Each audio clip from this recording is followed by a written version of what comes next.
For the second year in a row, a Frenchman goes #1 overall. 6'9" Zaccharie Risacher is an athletic wing with good size and a well-rounded game who moves like a guard. He said, #1 strength is my shooting, then my defensive ability after that, and lastly, my ability to do what is asked of me using my versatility. I can rebound, handle the ball if needed, finish above the rim, pass the ball. Whatever you ask me to do, I will do it, and I'll do it well.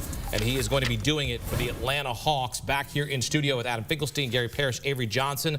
The grade for the Atlanta Hawks taking Risacher is what? We're going B. It's solid, it's unspectacular, and that's what you expect in this draft. Risacher, as we said, 3-and-D prototype. You're hoping for more in this draft, but you can only pick from among the available players.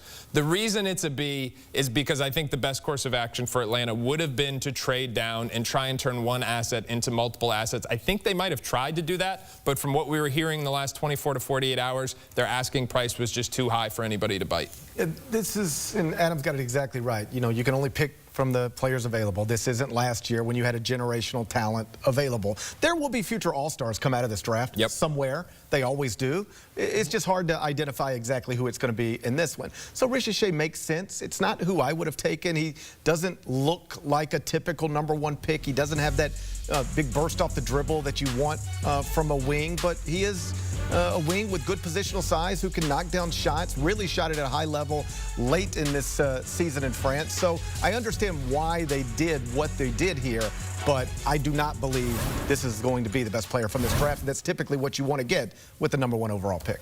Avery, this is a gamble, right? If you're the Atlanta Hawks, taking a guy that you don't necessarily know a whole lot about it. You've done your due diligence, of course. You've scouted, but this is certainly a risk for Atlanta. Well, yeah, we talked about a couple of the guys that could have been taken at 1 could have been a risk. I would have went a different way with Donovan Clingan because I love him. I think he would be a better fit, especially to protect Trae Young from a defensive standpoint. He's one of the lower-rated defensive guards in the league. But maybe Risacher can help in that area. Obviously, DeAndre Hunter is a guy that they've invested money in. But more than this draft pick, the Atlanta Hawks, they have to figure out how they move forward. Exactly. What are they going to do? What are you going to do? You have an inept backcourt that doesn't really fit together. I mean, DeJounte Murray, I could have told him that. This was never going to work. So I think they have bigger problems, and I believe right now that the Atlanta Hawks coaching staff, they're not thrilled with this pick. All right, let's welcome in Matt Norlander. Matt, you've spoken to the Hawks. What are they saying about Zaccharie Risacher as they make him the #1 overall pick? Well, this process was obviously on an amplified timeline because the Hawks didn't anticipate on getting the #1 pick when they got it in the lottery. They had members at the highest part of their organization fly over to France to see Risacher, and ultimately they wound up picking him because Landry Fields, who's only in his second year as a GM, he was going to lean toward the safer pick. They are in love with his footwork. They're in love with his three-point specialty potential, and they love the idea that he can truly be a long, rangy, stretch four kind of guy who can grow into a better than 40% three-point shooter. He seemed like the safest one, but I will tell you this. The Atlanta Hawks viewed Reed Sheppard as a, quote, potential Mahomes type of player, and he was #2 on their board, and ultimately they went with the guy that had better size. But it'll be interesting to see where Reed Sheppard goes and what kind of career he has, because he was the player that finished second in this race to the Hawks, to Risacher, and we might well see down the road that it could be, well, a potential mistake, because they put the Sheppard-Mahomes comp in this regard. What if Reed Sheppard turns into one of the best three-point shooters in the NBA? What if he's a guy who can give you 22, 24, 26 points per game? If that's the case, you would have automatically taken him. We don't have the answer to that. Risacher narrowly beats out Sheppard to go to Atlanta. 7-footer Frenchman Alexander Sarr declined to work out for the Hawks, and he is going to the Wizards. Alex comes from a basketball family. His father was a professional player in Senegal. His brother Olivier plays for the Oklahoma City Thunder on a 2-way contract. Elite combination of size, fluidity, and defensive instincts. And this now makes Sarr and Risacher the first ever duo born outside the United States to be drafted with the first 2 overall picks of an NBA draft. So Frenchman going 1-2 here so far in 2024. Sarr didn't want to work out for the Hawks. He goes to the Wizards at 2nd overall. Yeah, this is what Sarr wanted. He wanted to be with the Wizards, and the Wizards wanted Sarr. I mean, this is the player that many people feel like is the best prospect in this draft because he is an exceptionally mobile 7-footer and just super fluid. The way he can cover ground is going to be a critical asset in the way defenses are utilized in the modern NBA. The questions are with his physicality or lack thereof at this point and his offensive game. The people who are enthusiastic about his upside believe in the long-term shooting ability. I don't see it just yet. I'm worried about his ability to play through contact. He's a rim runner. He's a lob threat in theory because he's bumped off those spots right now. So this is a guy who's got to put on 20-plus pounds of muscle before he's able to do what he does on the offensive end of the floor. For much of the past year, when you would look at mock drafts for big boards, Alex Sarr was at the top of most of them. But when Atlanta wins the lottery and it's clear he doesn't want to go there, that's how he ends up a part of these other conversations. If you're Washington, I think you got to be thrilled because you got a guy who has been labeled by many the best player in the draft with the second pick.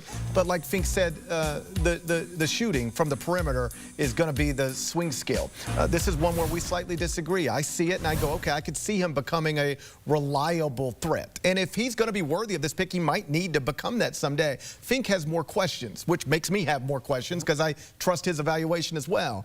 But on the other end, that should come fairly easily. He can really fly around, block and alter shots the way Jaren Jackson Jr. does with the Grizzlies. That's the comp you hear more than any other with Alex Sarr. If it hits, he can be Jaren Jackson Jr., but part of that will be becoming what Jaren Jackson Jr. already is, and that's a reliable three-point shooter. Before Avery follows, your grade for this pick is what? B+. B+. That's about as good as you can get in the top 5 in this draft. They got their guy. They got the guy that they would have taken if they had the first overall pick. B+. I think he's a combination of Rudy Gobert and Kristaps Porzingis as he continues to mature and develop. I think, as Fink talked about, from a rim protection standpoint, I think he's very capable defensively. He shot 28% from 3 last year. He put up some pretty good numbers in those 2 games against G League at night. I think he had 44 points, 17 rebounds in both of those games. So, again, his rim running is going to be very important, especially for a young team. We'll see what happens with a guy like Kyle Kuzma if he's going to be teammates with Sarr. But I like this pick for Washington. And for now, the Wizards have 2 more picks in the first round. They made a deal with the Trailblazers, sending Denny Avdija to the Portland Trailblazers for Malcolm Brogdon and the 14th pick. They also have the 26th pick as well. Back here on CBS Sports HQ, presented by Jeep. One of the best shooting prospects in the 2024 draft class is Kentucky's Reed Sheppard, and he's headed to play for the Houston Rockets. Led Division I in three-point shooting at 52% last season. 82 steals this past season, second most in Kentucky single-season history, behind only Rajon Rondo's 87 in the 2004-2005 season. First top 3 draft pick from Kentucky since Karl-Anthony Towns, who went first in 2015. And first word, we will go to Matt Norlander, who wrote an extensive article about this man. Reed Sheppard going from Kentucky to Houston. And what is Houston getting, Matt? They're getting the best freshman, the best shooter in college basketball. I actually checked in with Reed's parents in the past 24 hours. Happy birthday to Stacy, his mother, by the way. Stacy, Jeff, his sister Madison, all there. Incredible family. It was a joy to be able to profile Reed's unexpected journey. How about this? The fact that he was nowhere close to the draft conversation not even a year ago. Guys, 7 months ago, 6 months ago, and now a guy who only started 5 games for John Calipari at Kentucky was just the number 3 pick in the draft. His camp was expecting to go to Houston. This was the most likely landing spot. The big question was, would Houston trade the pick? It didn't. Houston was not a good three-point shooting team last season. I think that factored significantly into this. In addition to Reed Sheppard, I know GP agrees with me on this because we've talked about it on the podcast so many times last season. If you watch the games, Reed Sheppard's innate ability to see the floor, read the floor, high IQ is undeniable, and as has been reinforced to me, guys, over the past 2 months and lead up to the pre-draft process, there's actually an expectation that he will be even better at the NBA level because of how he plays, the speed at which he plays at, how he sees the floor. With bigger, smarter, faster, stronger players around him, he will be able to adapt and likely thrive. Look for him to be among the better three-point shooters to emerge from this draft and potentially be there at the back end of this decade. Adam, this is a fantastic player. We're not arguing that at all, but there were times throughout the season he looked a little overwhelmed in spots, and that's normal from a freshman perspective. Now he's going against grown men in the NBA. Your evaluation of the pick and your grade is what? My grade is a B. I think this is the right play for Houston if they kept the pick. I think they've got an understudy for Fred VanVleet for the next 2 years and potentially his replacement. It's another young asset. But listen, we all love Reed Sheppard. He exceeded everyone's expectations, mine, but also John Calipari's, quite frankly. No one expected him to do what he did. Absolutely no one. If you see someone who says they knew it was happening, they're lying to you. But 52%, incredible on-off ball numbers. The defensive metrics were off the charts. But listen, I know he had the best vertical in the NBA Combine, but when it comes to guarding the basketball, that's going to be a challenge. It was a challenge at Kentucky. People don't want to talk about it, but it was a challenge at Kentucky. He's got great defensive metrics, but the lateral quickness is an issue. Can he sustain those shooting numbers? This is a guy who shot 33% in high school. It was such an unprecedented jump. People say, why do you worry about that? Well, for the same reason we worried about Jabari Smith's high school shooting numbers, and his NBA numbers haven't been the same as Auburn. It matters. Was this an outlier? We don't know, but it's hard to bet against someone with the competitive makeup of Reed Sheppard. So it's a solid pick. It's just not a home run because there are no home runs in this draft. I love him. I would have taken him #1 in this draft. I believe in the shooting. I have no idea why John Calipari brought him off the bench. He was quite literally one of the best players in college basketball this past season, the CBS Sports National Freshman of the Year. It's important on a night like tonight to point out that we have all been wrong about players before. You, me, you, Sam Presti, Pat Riley, doesn't matter. Everybody misses. So I could end up being wrong. But this is the player, I think, when we look up in 5 years, 7 years, and we go, who was the best prospect to emerge from the 2024 NBA draft, I believe, and have for a while, it'll be Reed Sheppard. The one thing you can't teach is really shooting. This guy is an elite shooter. And as a former coach, both in the NBA and in college, your plays work better when you have a guy like this on your team that's knocking down shots. Now, he struggled in that one game in the NCAA tournament, unfortunately, with only 3 points against Oakland. And who knows, if he would have played better and they would have gotten to the Final Four, maybe Kel'el is still at Kentucky. But this young man has high basketball IQ. He comes from a strong family. Obviously, his dad played at Kentucky, was an elite basketball player. But I think this is a great fit with the Rockets. He'll be the sixth man next year, coming off the bench. He's playing with an experienced point guard, Fred VanVleet, who can help him navigate himself through his first year in the NBA. And, you know, Jalen Green is talented. Obviously, Dylan Brooks can be a handful, but I think this is a really good fit for his first year for Reed Sheppard. Stephon Castle is a lottery pick. We saw that develop throughout his only season at UConn, earning the Big East Freshman of the Year award, helping UConn win a second straight natty. 6'6", 210 pounds, big playmaking guard with a two-way game. Castle and Donovan Clingan can become the second UConn duo to both go in the top 10 in the same draft. Joining Emeka Okafor and Ben Gordon in 2004, we sit and wait for Clingan. Not sure he's going to fall out of the top 10. We'll wait to see where he ends up. But Stephon Castle is now headed to the San Antonio Spurs, and I love Stephon Castle. He's a polarizing prospect. Some people love him. Some people have questions. I have questions about the fit, and I'd be interested in Coach's perspective on this because Castle's 6'6". We talk about him like he's a potential point guard. Let's be clear about this. He played the 3 at UConn this year. He was the 3rd ball handler on that team. Their best perimeter defender and an inconsistent shooter. Really strong. He benefited by playing on the second side of the floor. So when Tristan Newton or Cam Spencer got things going, the defense rotated, that's when he got in the lane. Yeah. It's a whole lot different. You want to be the primary ball handler in the NBA against an NBA-level defense. He's not a great shooter, and that's what I don't love about the fit around Wemby. I think San Antonio must think he can be their point guard of the future. He's an ultra-versatile guy who can play and defend multiple positions, but if he's a non-shooting wing next to Wemby, that's where I struggle with the fit. Or maybe Rob Dillingham is there at 8, Gary. He certainly could be. Right? And like we talked about before the draft got underway, what San Antonio does at 4, I believe, will impact what they do at 8. So they're going to need to add shooting probably with their next first-round pick, provided that they take it. I could argue this one different ways. First, I'll tell you the stuff I like. I like the way he was comfortable fitting in at UConn. You know, he's a McDonald's All-American, like projected lottery pick who was fine not being the guy. I didn't need to take all the shots, score all the points, get all of the attention. When you go join a franchise led by Victor Wembanyama, you're never going to be the guy. You have to be one of the other guys, and he seems very comfortable with that. Incredible perimeter defender, so now you got him to pair with a guy who might someday, if he stays healthy, break the record for Defensive Player of the Year awards. That's all great stuff. The shooting concerns me, and I'm glad you pointed out, just because Stephon Castle goes to the combine and says, I think I'm a point guard, doesn't mean that he is. Just saying I want to play point guard doesn't mean that you can. I'm not ruling it out, but he's not there yet.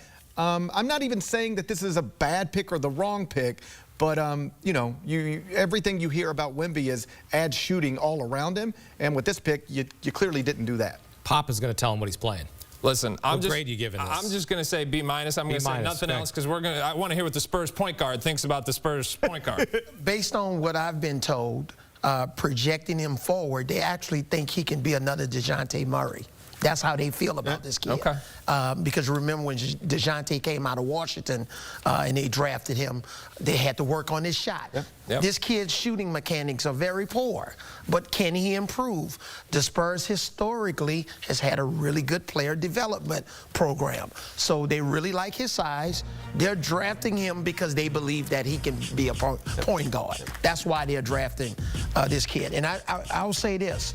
When you look at his athleticism on both ends of the floor, it's just something that you can't teach. I would say his comparison somewhat, you look at what Oklahoma City did. Obviously, they had Shai Gilgeous-Alexander, but Josh Giddey wasn't a guy that was a knockdown, consistent shooter. They moved him around a lot, even in a dunker spot. So I think that's how the Spurs are going to utilize Castle in this situation. What's your message to him? You're going to call and talk to him on the phone? What are you telling Stephon Castle playing for the San Antonio Spurs? Look at my jersey up there. Number 6. Number 6. And when you turn number 6 around, you turn it to number 9. That's Tony Parker. So we take pride in really representing the Spurs and the culture. And you're playing for a Hall of Fame coach. Right. Even though we know Pop is not going to coach for 10 more years, what a great opportunity. Soak in all of that wisdom. Well, I'm sure Pop loves the fact he comes from UConn and Dan Hurley because, again, Dan Hurley always talks about we recruit the family as well. We're not just recruiting the player, and Popovich, obviously one of the greatest to ever do it. Coming up, the Detroit Pistons. Well, they're in the 5th spot because they're one of the worst teams in the NBA. They finished with the worst record in the NBA in back-to-back seasons. What are they doing with the 5th overall pick? That's next on the clock, presented by Jeep.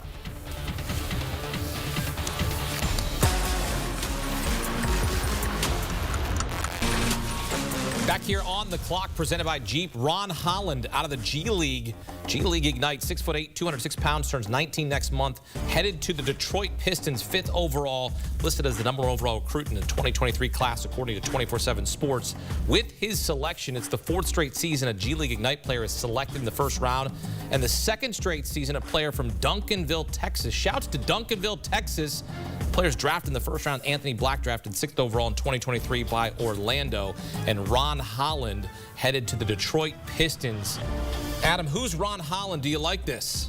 Ron Holland was my favorite prospect in this draft. He is an ultra-competitive 6'7" wing. He's a high-level athlete. He gets after it on the defensive end of the floor. He can get downhill. He can score in transition. The questions are in regards to his shooting and the high turnover rate. The question I have about this pick is the fit in Detroit, because nobody can shoot on Detroit. It's not good. So they have to make some more moves. We said we didn't know how Tidjane Langdon was going to assess the current roster that he inherited. Ron Holland doesn't fit with this roster, so you have to think there are more moves coming. So I would go higher, but just because the fit is counterintuitive, I'm going to go B. But I love Ron Holland as a talent, and I give Tidjane Langdon credit for going against the grain, because people said Ron Holland was slipping, and that obviously was not the case. Avery, they don't have a head coach yet. You want to coach this team? No, I love working for CBS Sports. Tell them to delete my number. I can't even get the words out. My boss is watching, okay? They got another one of those Monty contracts. They got $65 million to walk away. It might not be a bad deal. I'll coach him. Right. You'll coach be my him. assistant, right? You're going to coach Ron Holland? You like this pick? For $65 million. I know you're going to coach him. Well, hey, I don't know if you knew this. You can go from podcasting to coaching the NBA. I know. That was real big news for my career. I thought I'd sort of plateaued a little bit. But then you didn't. I see JJ, and now the sky's the limit again. With Ron Holland, I think this is interesting. This is the first real, doesn't line up with the mock drafts pick of the night. Right. But if you'd have looked at a mock draft a year ago, it looked just fine. So all the people laughing at Detroit right now are forgetting that Ron Holland didn't disappear. He just went and played for a very bad G League team and shot 24% from 3. But a year ago at this time, he was considered among the best prospects in this draft. And like Fink said, a lot of people had him still rated #1 in this draft. And he still put up 22, 6, and 3. That's right. Like, that's right. Yeah. So, like, what would have happened if he went to UConn or Kentucky or Kansas? We would be talking about him differently now than we're talking about him after he played in empty arenas and didn't shoot it well. So I don't know that this is what I would have done, but I had him as a top 8 prospect in this draft as well. And this is a makeover situation. This is a renovation project with Detroit. Yep. The entire front office has been wiped out. They don't have a coach. But I agree with Fink. I do not like this fit. I would have preferred if he would have slid back a couple of spots to a better situation. But the talent is there. Had he gone to UConn, we may be comparing him to Jimmy Butler. But because of what happened with the G League Ignite, we may be saying Justice Winslow, right? So it can go either way. So we'll see how he develops. Congratulations, you went in the top 5 in the NBA. I've been watching this kid since he was in high school in Dallas because I used to go watch him practice. So it'll be interesting to see how he develops. I also know Cade Cunningham. He needs shooting around him. He needs some other players Jaden Ivey, Sarr Thompson. I mean, I'm winning that shooting contest. You certainly are. I mean, it's not good. We are through 5 picks in the 2024 NBA draft. The latest coming off the board, Ron Holland II going to Detroit. Here's a look at the best available players on the board. Donovan, Clingan, Dalton, Knecht, Rob Dillingham, Nicola Topic, and Matas Buzelis. Perhaps they will hear their names called next in the NBA draft. Coming up, Charlotte on the clock. What are they doing with the 6th overall pick? That's next on the clock here on CBS Sports HQ. Keep it locked. Presented by Jeep. Back here on CBS Sports HQ, presented by Jeep. Another Frenchman, Tidjane Salaun, drafted in the 1st round, headed to the Charlotte Hornets at 6 overall. 6'9", 212-pound forward who turns 19 in August. Played professional basketball in the top league in France. Long, athletic forward, you can see here, with a budding skill set. And with his pick in the top 10 here, it's the first time in the NBA draft in history that 3 French players are drafted in the 1st round in the same season. 3 French players going in the top 6. One of our news writers upstairs was eating French toast. He clearly knew what was going on. 3 Frenchmen drafted in the top 6 here. Shouts to Justin. And I was having French fries, so we're in a good place. Yeah. There you go. Yeah. Your grade for this, Tidjane Salaun, 6th overall. This is going to surprise some people, but I like it. Tidjane Salaun is 18 years old. He's got a terrific build, a super high motor, and he's got shooting potential on top of it and a 7'2" wingspan. I'm going B+, especially on a Charlotte team. They have 2 gaping holes when you look at their young players, at the 2 and at the 4. They've got their 4-man of the future, and they had the courage to be a little contrarian here and go after the guy that seems like it's a little higher than he should go. B+, all right. Yeah, it's a little higher than I projected and most projected him to go, but it's not nonsensical. He is just 18 years old. That's a positive. He is 6'9" with a 7'1", 7'2" wingspan. That's a positive. Good athlete, great defensive potential. The question is about the shooting. That was around 30% this season, but you know, if he can turn into a stretch 4 and there is some positive stuff to make you think he can be a reliable shooter as he ages and develops, then you really got the prototypical stretch 4 that you want in your front court. But the shooting has to improve. Again, he's only 18 years old. Yeah, and with Charlotte, you're thinking this is basically a 3-year project. Yeah. You know, this kid's not ready to come in physically and contribute, especially to play big minutes. Now, Brandon Miller, that's another story. This kid's turned out to be an outstanding player in his rookie season, first-team All-NBA rookie team out of Alabama. But when I look at Salaun, I'm thinking about a guy like Dorian Finney-Smith down the road, but he needs to mature. He has that same type of intensity, but he's long, he's athletic, and I think, you know, again, when you look at LaMelo Ball, what guys can run on that fast break, throw the lob, he fits that profile. Klingan headed to the Portland Trailblazers. An elite rim protector, the pride of Bristol, Connecticut, helping UConn win back-to-back national championships. Led this year's NCAA tournament with 19 blocks. He recorded a career-high 8 blocks along with 14 points, 14 rebounds against Northwestern in the 2nd round of the Big Dance. UConn head coach Dan Hurley said, quote, You see he's a game changer with what he creates for us on offense, how he spooks people at the rim, the rebounding presence, the fire, and the life that he shows up with every day. Bring in Matt Norlander here, who has watched Donovan Clingan as a freshman and now a lottery pick here, going to the Portland Trailblazers, 7th overall. You know I love Clingan. You love Clingan. What are the Trailblazers getting? They're getting a super intriguing big. Hakeem, right off the jump, I'm giving a shout to our own Kyle Boone, who has held firm and steady for weeks that Clingan would be 7th to Portland. That wound up being true. Shouts to you, Kyle Boone. What's interesting about this is I know that Portland was also quite taken with Zaccharie. However, that's not going to play out for a number of reasons here. They traded away the 14th pick. And, of course, Edey, in every single metric, and even when they played head-to-head, outplayed Clingan. But it's because of Clingan's ability in drop coverage, what he can do there, the lob threat. He doesn't shoot it. He's not going to be asked or tasked with being a perimeter shooter initially, but his athleticism and what he can bring to a team, I think he's a great, and I mean great, passing big as he enters the league as a prospect here. Clingan's camp knew that it was never going to fall worse than 7th, but we're talking about a prospect that at some point had some intrigue with Atlanta at number 1, and then it's a lot of team need here. He does fit a need with Portland, and I think he's got a wonderful chance of stepping in and being a huge impact player. Not bad for a young man who opted to stay home, play at Bristol Central High School. And then, guys, I remember going to a UConn practice the October before his freshman season. And I knew a little bit about Clingan, but not a ton. At that practice that day, at the start of it, Dan Hurley said, yeah, with Clingan here, we hope that we can maybe get him 10 minutes to give Adama Sanogo a breather for us. And then over the next 90 minutes, just on that practice, I got lucky that day. He looked like the best player on the team. So it is no shock 2 years later, after a 2-time national champion, big man gets it done, that he goes 7th to Portland. That's a big get for the Blazers. Kling Kong headed to the Pacific Northwest. Your grade for this is what? This is an A for Portland. This is a best case scenario. I mean, there was real traction for him going number 1. There was talk early on he could go number 2. They had all these teams, Memphis, Chicago, OKC, who were all trying to trade up to get him. It looked less and less likely that Portland would be able to get him to fall all the way to 7. Now they have their center of the future. We are talking about a huge physical presence in the rim, a defensive monster with his shot blocking, with his timing, and what we don't talk enough about is the offensive potential. At his size, to be able to dribble, to make slip passes and backdoor passes off the dribble when you're 7'2", and I think he's got some long-term shooting potential. We're a couple years away from that, but he's got real touch, and I think he's got a chance to stretch the floor. So this is a home run for Portland. And even if the perimeter shooting is a work in progress, you still have to guard him out to the three-point line because he can put it on the floor, because he can pass out of it. So, you know, he makes you honor him out to that line already. The shooting, he has the potential for it, and I agree. I think it'll come.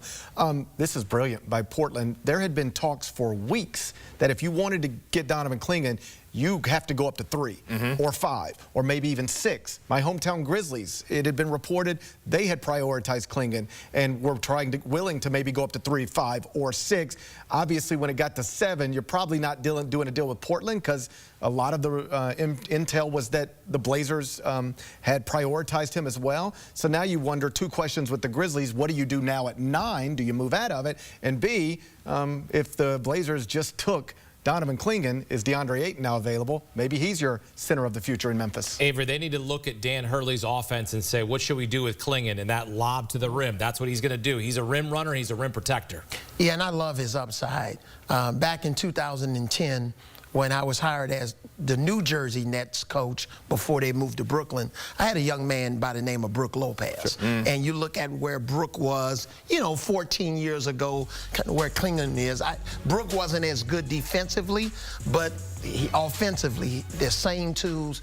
And Brook went from the Nets to Milwaukee and started knocking down the three-point shot. I don't know if Clingan will ever be as good a three-point shooter as Brook Lopez, but he has that potential. And here's what I want to say, guys. I don't want to have to pull out a tissue right now, but you know who's happy? His mom up in heaven, Perini Clingan, who went to the same high school, and he dedicates his life and his basketball on the court to his mom. And man, I saw the story about his mom, and it really touched me, and I know she's really happy, smiling. smiling down on It him really right is a now. sweet story, and if you saw it at the draft, he had a sweet moment with his father there. This is obviously an emotional night for them, and you know, on some level, a dream come true. And the family picture sewn into the inside of his sports coat in the suit tonight. Yeah, Stacey died of breast cancer in 2018, playing in her honor every time he steps on the floor, and now he's going to go play for Chauncey Billups in Portland. What a get for the Trailblazers. Back here on the clock on CBS Sports HQ, presented by Jeep. Here's a look at the last 5 selections. Reed Sheppard, Stephon Castle, Ron Holland, Tidjane, Salaun, and Donovan Clingan, the latest to go off the board. At number 8, we've got a trade. The Minnesota Timberwolves trading for the 8th pick, and this young man, Rob Dillingham, star potential, right, Gary? Definitely star potential, but there are some concerns there. He's obviously smaller than you would like a NBA guard to be, and though I think it was a mistake for him to be coming off of Kentucky's bench, if you talk to John Calipari, he would explain to you that there were reasons for that, and among them were his inability to guard anybody. So there are question marks with him, but the shot creation, shot making, he's an immensely talented offensive player with the ball in his hands. I understand why there's intrigue, but you know, if we look up in 5 years and somebody says, you mean the little guy who couldn't guard in college had trouble staying on the court and guarding in the NBA? That might not be the biggest surprise either, but I am intrigued by the offensive talent. So Rob Dillingham not going to the Spurs, instead going to the Timberwolves. Your grade and the fit is what? This is a really high-risk, high-reward play from Minnesota, because Dillingham may be the most dynamic player in the draft with the ball in his hands. He also may be the worst defender we're going to see in the first round. He was rated in the bottom 1% analytically of all college basketball defenders for the vast majority of the season. And then he fell down into a category I didn't know existed. It was in the 0 percentile. I didn't know that was a thing, but it was the case. He's 162 pounds. The things he can do with the basketball, you cannot teach. But if he doesn't get his body to an NBA standard, and if he doesn't show more competitiveness on the NBA defensive end of the floor, then the offense is going to have to be so good in order to compensate for those things. I will say this, though. Next to Anthony Edwards, who's one of the true developing stars in this game, it gives you a secondary playmaker with some gravity to help create some space around Edwards. Avery, when he was asked who he models his game after, he said Kyrie Irving. He's a small guard. He does everything, facilitates, shoot. He can score the basketball. Do you agree with his own assessment? Well, not quite at this point of his career. Sure. Maybe more like Patty Mills right now than he is Kyrie Irving. That's you know, you're talking about the NBA champion guy, obviously that lost in the finals, but let's pump the brakes for a minute. But I agree with Fink. He's got a long ways to go defensively. He's got to bulk up, you know, get stronger. But I would say this is about the long-term future for Minnesota, because Mike Conley's not going to be there forever. You know, Mike Conley is not a guy, That's right. you know, that's going to really wow you offensively. So they can groom Dillingham behind Conley, let him learn the ropes. And now when you talk about Jaden McDaniels and Anthony Edwards and Dillingham, if he continues to improve in the next year or two, then you have 3 guys that are serious offensive threats as you try to compete in this Western Conference. All right. So Minnesota makes a trade here. They're going to get Rob Dillingham from Kentucky, and the Spurs will get a couple of picks later on. Zach Edey, 9th overall to the Memphis Grizzlies, 2-time National Player of the Year. He was mocked to go in the lottery, or he was mocked to go at the bottom of the first round. We're going to go to the Memphis resident in-house here, Gary Parrish. Zach Edey to Memphis. I know that they have liked him for a while. The question in Memphis was never, do you like Zach Edey? Could you envision Zach Edey being, you know, the center on a core featuring John Morant, Desmond Bane, and Jaren Jackson Jr.? The question was, would you really spend the 9th pick on him, a top 10 pick? And it seems to me that clearly they wanted to move up and get Donovan Clingan, or at least there's a lot of reporting that suggests that was true. They couldn't get that done. Edey is there. They like him. And I think the bottom line is this.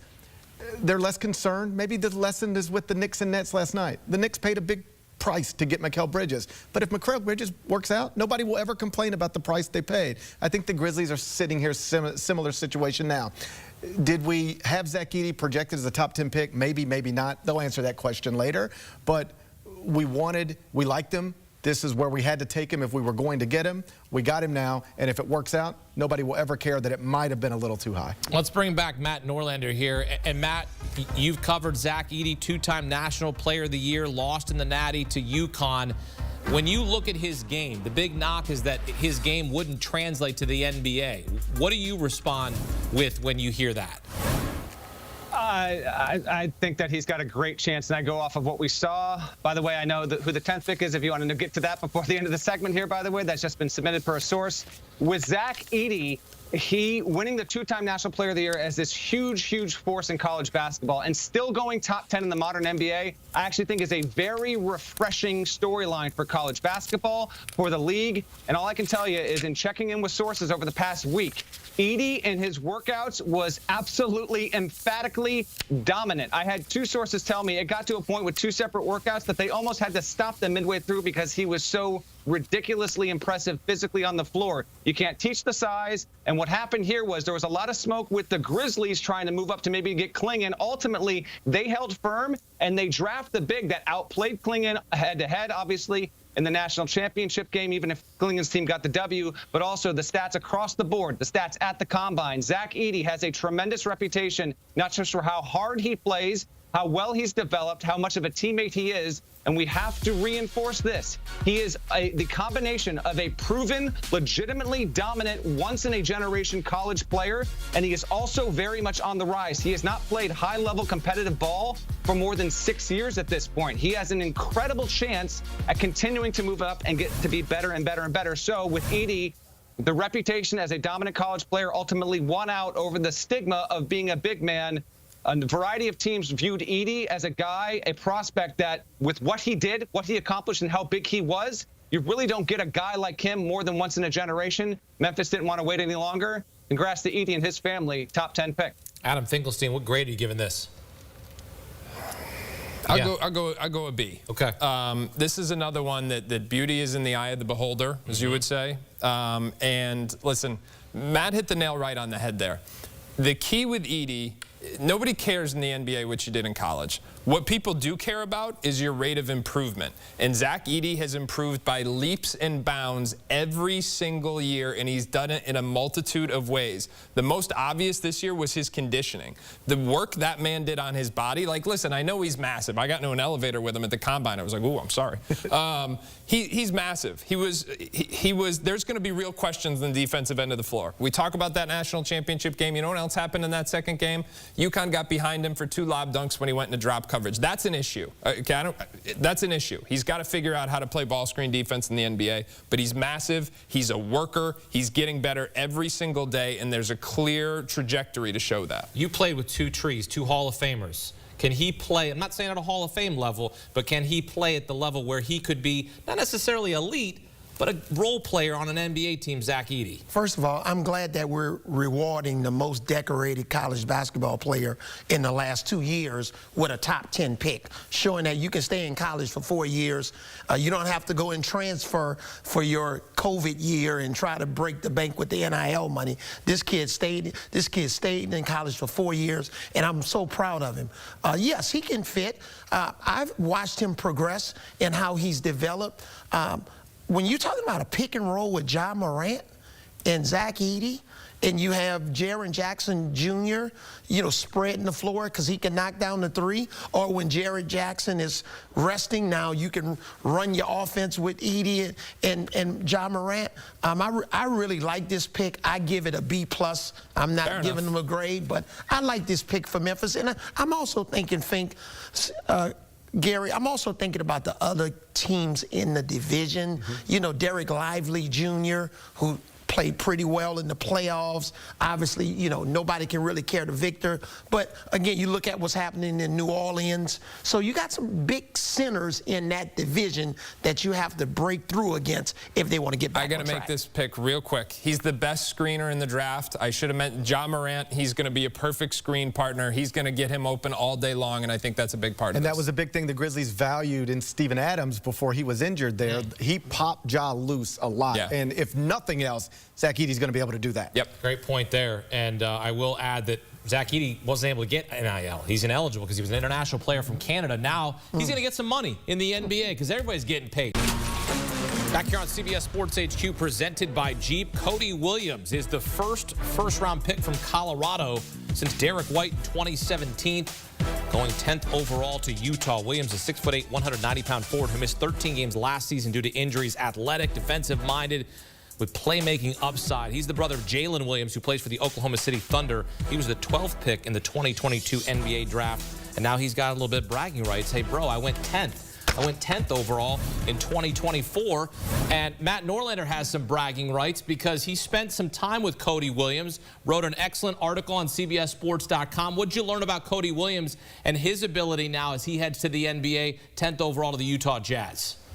I am interested in Mr. Finkelstein's opinion on this as well, because there is a very real possibility that with Cody Williams, the best is yet to come, and it could be huge. A major factor with Cody Williams in his one and only season at Colorado, the highest recruit ever in the history of that program, is he had a wrist fracture, then he had a broken orbital bone, and then he had a sprained ankle that actually wound up being a grade 3 sprain. He gutted it out. He returned to the team in the postseason for the Pac-12 tournament and the NCAA tournament, but after his season was over and Colorado lost in the second round of the tournament, a highly regarded doctor took a look at his initial MRIs and said, I would have never played him on this ankle. The fact of the matter is he absolutely wanted to be on that floor, and even despite that, it hurt his stock a little. He still goes in the top 10, having spent time with Cody, his family, his camp. They were insistent the entire time that he would not fall below 10. That well indeed comes out to bear here. Utah was definitely willing, ready, able, and excited to take him if he fell to 10 here. He is an interesting wing. I will say this. I watched his training regimen.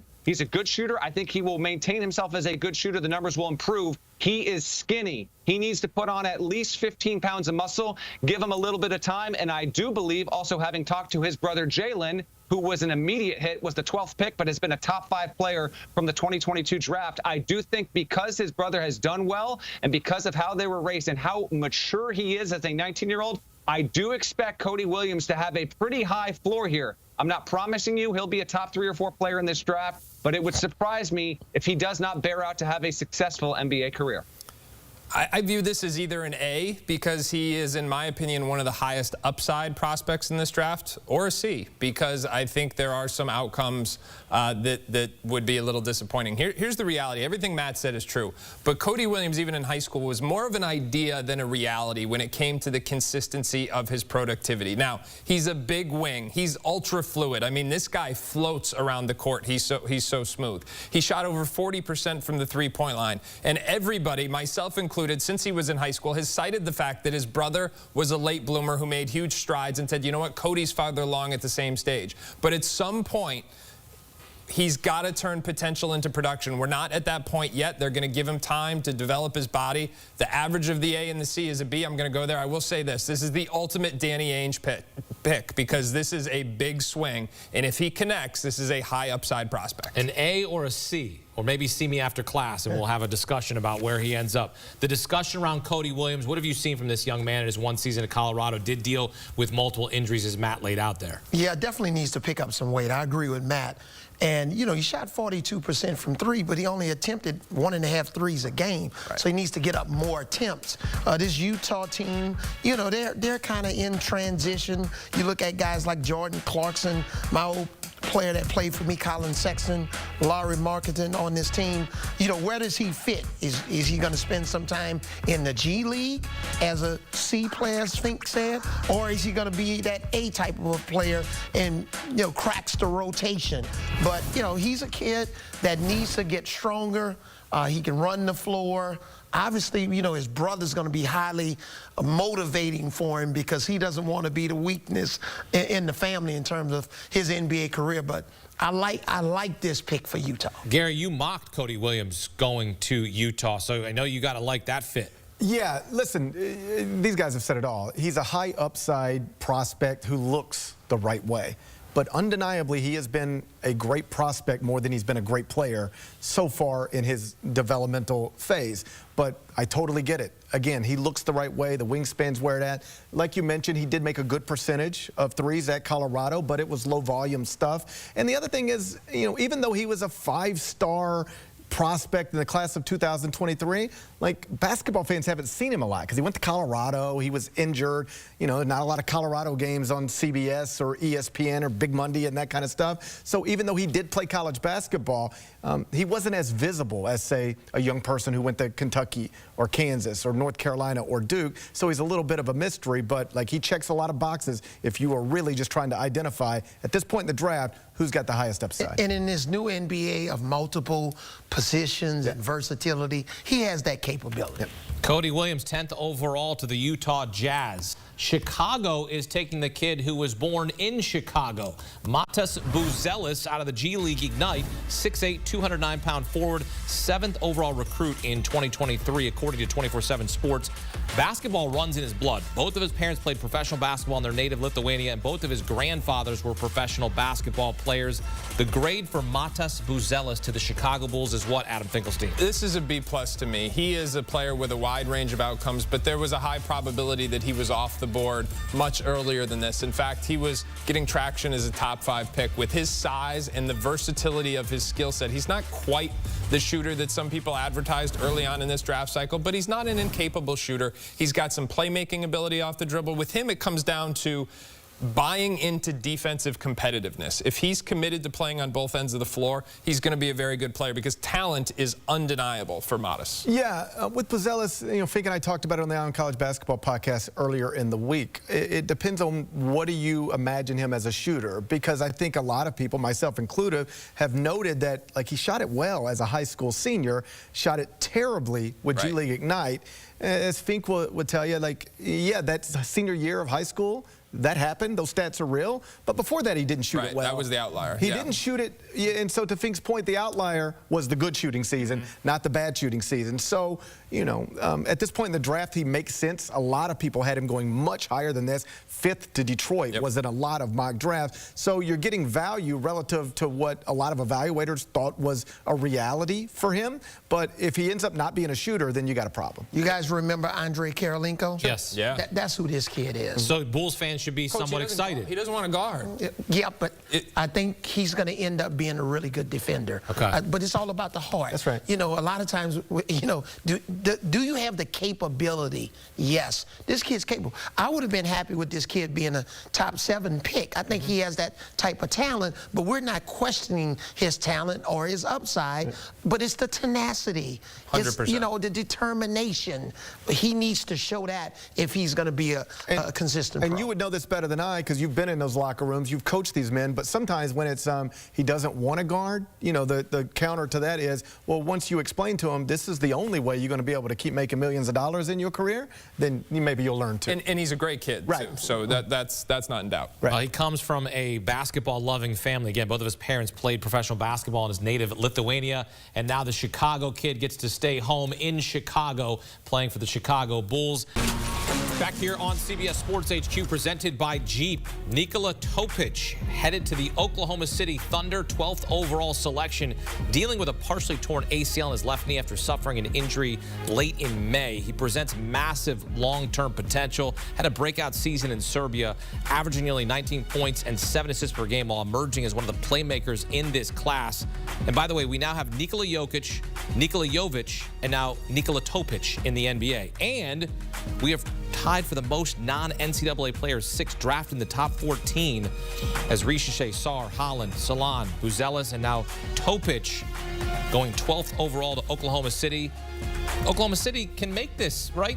They're not worried about the injury to his ACL. They can make this move at 12. Your draft grade is what? Yeah, I'm going to give them an A- on this one because they have the time to wait on this. Topic was at one point a top 5 prospect in this class. We're talking about a big point guard with a terrific instinctive feel for the game and as a passer. He gets paint touches at will, and guess what? That's what OKC's offense is predicated on, getting multiple paint touches. Now, Topic may not play next next season. He may have to have that surgery, and it may cost him the year. But OKC is in a position where they're already going to be one of the best teams in the West. They can afford to wait. So this is a long-term play from a team that is already loaded with young talent and now has a really significant long-term asset that fits with their style of play, especially now that they've moved off of Josh Giddey. This is brilliant. A lot of people, to Fink's point, if you were mocking Topic outside of the top 5, say 2 months ago, the entire continent would tell you you're an idiot for doing that. This is a guy who has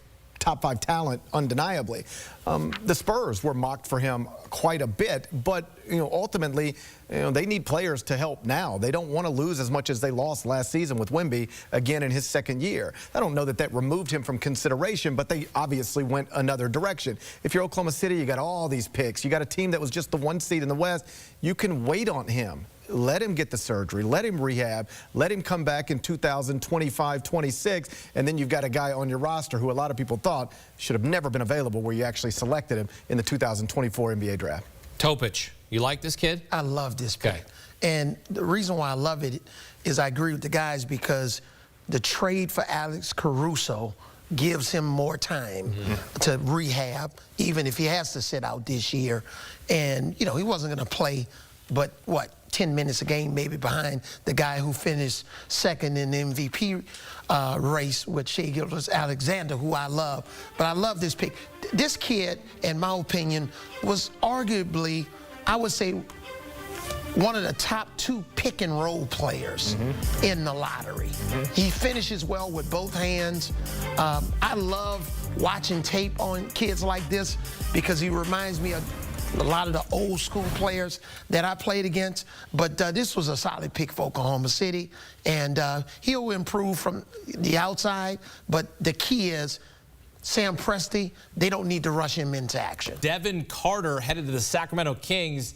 He walks up to the stage with a suit on, but no shirt or anything underneath. Just like, this guy's like swaggy, the kids are saying. And I almost went that way tonight. Right. I mean, you can pull it off, Gary. I was going to wear the tie no matter what. But right, just the no shirt underneath. This guy is an absolute baller.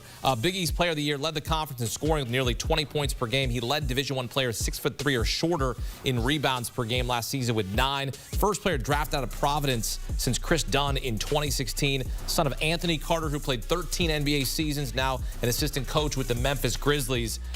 And Gary, the Kings just got a player.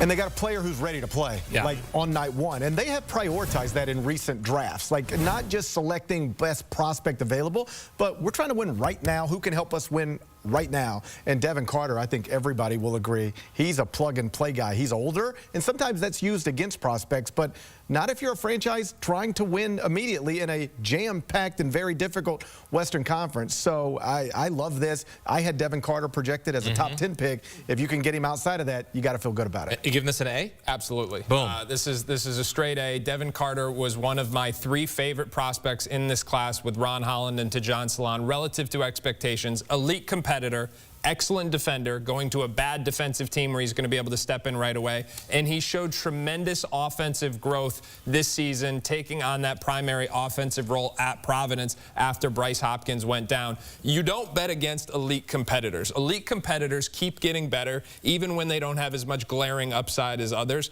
There are going to be a lot of teams that are sorry they let him get to this point. You like this fit for Sacramento? This is a great player. I like this fit, and he has better offensive ability than his dad. I played against him. Well, now he's an assistant in the Memphis Grizzlies, so he can coach him up. And I will say, he had big fans in that Grizzlies organization. I know that they liked him, and he was, not that anybody puts together an actual list, but if there were a list of players they were interested in at 9, he was on there. All right, let's go to the unofficial voice of the Big East, Matt Norlander. Matt, this is a special player. What are the Kings getting in Devin Carter? They're getting a tremendous two-way player. To this point where everyone's been drafted, there were 3 guys who seemed to get the most lingering buzz about their workouts, and every single one just generating all this discussion. Zach Edey, Ron Holland, Devin Carter. In fact, to me, the Devin Carter to Sacramento pick here, in terms of value of where he was picked, his actual fit and his ability to step onto the floor right away. Guys, you know who it reminds me of from a year ago? Remember how everyone agreed that Jaime Jaquez to the Heat was perfect? Love that I pick. get those huge vibes here with Devin Carter to the Kings. I completely agree that he'll be able to step in and contribute and play significant minutes right away. To me, he was a top 5 prospect in this class. Fink and I are right, simpatico with that. And it's the fact that he shot well, the shooting, the form, and the actual stats. They made a big jump this past season under Friars coach Kim English. And you know that he can not just play on ball and be a suffocating on-ball defender. He is really intelligent about playing team defense, getting into the lanes, but not overcommitting. He is something of a silent, soft-spoken killer. This is a tremendous pick for a Kings team that obviously still views its window to be a true contender in the West, to be on the upswing there. They got one of the best value picks of the first round. Great perspective there from Matt Norlander. Last word to you, Avery Johnson, on Devin Carter. This is what Sacramento wanted from Davion Mitchell when they drafted him out of Baylor. But this kid, Carter, I think offensively, he's more of a complete player. Yeah, he really improved as a shooter in this past year, and Davion has obviously struggled with that. Yeah. He's on the trading block. Yeah. All right, you got the last word. You got the last word. I like that. Good stuff right there. We continue on. Dalton Knecht is still on the board. Isaiah Collier is still on the board. Jared McCain, Kyle Filipowski, Bub Carrington. Is he still on the board? We'll find out next on CBS Sports HQ, presented by Jeep. Back here on CBS Sports HQ, presented by Jeep. The Wizards are getting a guy nicknamed Bub. Pittsburgh's Carlton Bub Carrington, the school's second first-round pick in the last 24 years, joining Steven Adams in 2013. 6'5", 190 pounds. Big combo guard, smooth offensive game. He's the first ACC player to record a triple-double in his first career game since 1987, and the only freshman in the nation to average at least 13.5 points, 5 rebounds, and 4 assists. So the Washington Wizards, with 2 picks so far in the first round, they take Alex Sarr and Bub Carrington, 14th overall. Adam Finkelstein, Gary Parrish, Avery Johnson back here in studio. Bub Carrington to the Wizards, your grade is what? Bub gets a B. Okay. Here's the thing. He's from Baltimore, so he's going home, kinda. DMV, it's close DC, enough. whatever, I don't know. But his friends and family are going to be able to come see him play. That's the important thing. Right. Late blooming guard, grew 8 inches since the time he was in high school, terrific pull-up shooter, and exceeded every expectation this year at Pittsburgh. I mean, he was way better than anybody thought, from evaluators to even the Pittsburgh staff. I think they were surprised by how impactful he was right away. High IQ player. Physically not ready for the NBA right now. He's going to need some time to develop. But Washington realistically is in a place where they are not in a contending space. They are going to be able to give minutes and develop their young guys. They traded for Malcolm Brogdon in this deal where they sent Denny Avdia out. This was the guy they wanted. This was the guy that they were willing to invest in long term. Now they get a chance to see what they can turn him into. A really interesting prospect, still only 18 years old. He's a guard with size who can shoot it, like really get hot at any moment. But he did still shoot below 33% from 3 on the season. Now, he took a bunch of threes, more than 6 per game, but he's kind of a streaky guy more than a consistent, reliable shooter. Either way, if you're 18 and you measure a certain way and you can make shots, you know, people are going to be interested. Not surprised he comes off the board in the first round. And here's what I'll say. Even though he shot 33% from 3, his last 7 games he shot 48% from 3. So that shows that he has some capability. He had 24 points against North Carolina in the tournament.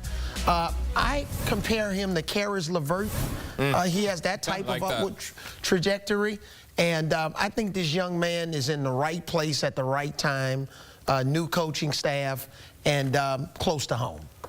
He's a second cousin of Rudy Gay, so he can talk to Rudy about how it is to play in the NBA. It is Kel'el Ware out of Indiana, the big men, headed to the Miami Heat. Is this somewhat surprising, Adam? Yes. Kel'el Ware is the most polarizing prospect in this class. There are a lot of high-risk, high-reward guys here. Kel'el Ware is the most so in that category, and he's been that way since high school. He has got every tool in the book. He's a 7-footer. He runs, he jumps, he's got soft hands, he's got touch out to the three-point line. Literally every single tool you could want. But this is a guy who has said out loud at times in the past he's not sure how much he loves basketball. There's been questions about his attention to detail. There's been questions about his motor. There's been questions about his physicality. Now, he really showed great growth this year at Indiana. And I think going to Miami is the best thing in the world for him. Miami culture, you're going to figure it out or somebody's going to punch you in the mouth. Maybe literally, maybe figuratively. I don't know what it's going to be, but you tell Jimmy Butler you don't like basketball, let me know how that goes. So this is an A for Kel'el Ware. Okay. It's a B- for Miami unless they can break him. I hate to say it like that, but they got to break him, and then they might get a return on the investment. Yeah, just a bit of advice for anybody planning to maybe one day be a candidate to get selected in an NBA draft. Don't ever say out loud that you don't really love basketball. Well, let me remind you, Anthony Edwards kind of said that beginning. And that was concerning to me. Right? Yeah. And look what he's become. Know, right? So it's been said before. And I've been in draft combine meetings with players, and I remember Klay Thompson told me when I asked him about the physicality of the game, he said, I don't like to get hit. Well, that turned out okay. That's right. So sometimes they just don't know. Right. So, yeah, he didn't have to play against Draymond Green. I will say with Kel'el, it's a situation where if you just put together like a 5-minute highlight tape, you go, this guy's a top 5 pick. Talent's off the charts. I mean, he looks the right way. He moves the right way. We've talked about a bunch of, bigs as potential shooters or emerging shooters. Like, he can already make that shot. So he does a lot of things well. We talked about the Grizzlies being interested in Clingan. They select Edey. Kel'el Ware was another guy on the list of possibilities for them. So he checks a lot of boxes, but it's the focus. It's the work ethic. It's the attitude. It's the attention to detail. Like, talent alone can get you to college basketball, even the biggest campuses in the country. And it can also get you picked. But this is where things start to change. If you don't have the right approach now, Coach can tell you, he played in that league for a long time, then this thing can really pass you by pretty quickly. And we got to also give an A+ to his coach, Mike Woodson, because I think Mike Woodson, with his relationships with a lot of these GMs and coaches, sometimes you never know. That can help a player, maybe get picked. I'm surprised that he went this high. I had him going late in the first round because of all of the things Gary and Fink talked about. But when you talk about rim protection, this guy's like a poor man's version of like DeAndre Jordan when he was this size. So he has that ability, but boy, he better get ready to put on his hard hat. He doesn't even know what he's in store for. 7 foot 230. There's no question about his ability on the floor. According to Synergy, he made 52% of his shots out of post-ups this year, so perhaps they're going to be running that play for him in Miami. They got to be able to get him up to speed playing at the NBA level. Back here on CBS Sports HQ, on the clock, presented by Jeep, Jared McCain, 16th overall to the Philadelphia 76ers, elite shooter with deep range, quick release. In his lone season at Duke, he started all 36 games, averaged 14 points, 5 rebounds, made a team-best 87 three-pointers on 41% shooting. Made a Duke freshman record 8 three-pointers against Florida State in February and matched it in the Blue Devils NCAA tournament run with a record 8 threes against James Madison in the second round. Jared McCain headed to Philadelphia. Your grade for this is what? This is a B+. If Dalton Knecht weren't still on the board, I'd probably give it an A- because I think Knecht would have been the better pick. But I love this floor spacing he's going to bring around Embiid and around Tyrese Maxey. I think he's got on-off ball versatility. I love what he's going to bring from a culture standpoint. Jared McCain's just not somebody you want to bet against. He cares too much. He invests too much. Now, defensively, there are going to be some challenges there. When you have your primary 2 guys, you don't want to surround them with minus defenders. He's going to have to show some growth in that area. But everything else, I really like this pick for Philadelphia. Yeah, the shooting is undeniable. I mean, you watch it, you can see it. Statistically, it's there, above 41% from 3 this season. Obviously, when your centerpiece is Joel Embiid, adding shooting around him is never a bad thing. And just to your point about don't make the mistake of betting against Jared McCain, like, I happen to have friends who have kids who go to Duke, and they are in classes with these young people and around them. I won't tell you that they love everybody on the Duke basketball program that they've been encountered, but they love Jared McCain. Say he's the nicest, the coolest, most respectable young man. None of that matters if he can't also shoot like crazy, but that's all good stuff to bring into your franchise. I like this pick a lot. Avery, you like the fit here going to Philadelphia? Yeah, I like the fit. And his coach John Shire, talked about how he's the most disciplined player that he's ever been around. That's a strong statement. I also compare him in terms of his shooting ability to another Duke guy, Grayson Allen. That would be my comparable for this young man. But I think this is a solid fit. We talked about it. We knew it would be Knecht or McCain in this situation because of the fit for Philadelphia. And the Lakers coming up soon, it's very similar there, where they could use shooting with Anthony Davis and LeBron James, so we'll see what direction they go. But Philadelphia adding a shooter, that'll never be a dumb thing. I'm having a little deja vu because I remember sitting here last year, Cam Whitmore sliding down the boards, and everybody's saying, take Cam Whitmore, take Cam Whitmore. And you know what we can say a year later? Somebody should have taken Cam Whitmore earlier. And when we're sitting here next year, we're going to say somebody should have taken Dalton Knecht earlier. And if he ends up spacing the floor around LeBron James and Anthony Davis, that's going to be huge for him and for the Lakers. Avery, you mentioned Jon Scheyer. He said this about Jared McCain. It's about his competitive nature. It's about how he's always talking, always upbeat, trying to make plays. It's just who he is all the time, every single day, in practice, every single day he comes out here. And, Matt, you have seen Jared McCain up close and personal, the player he is and the kind of person he is. What kind of player is Philadelphia getting from your perspective?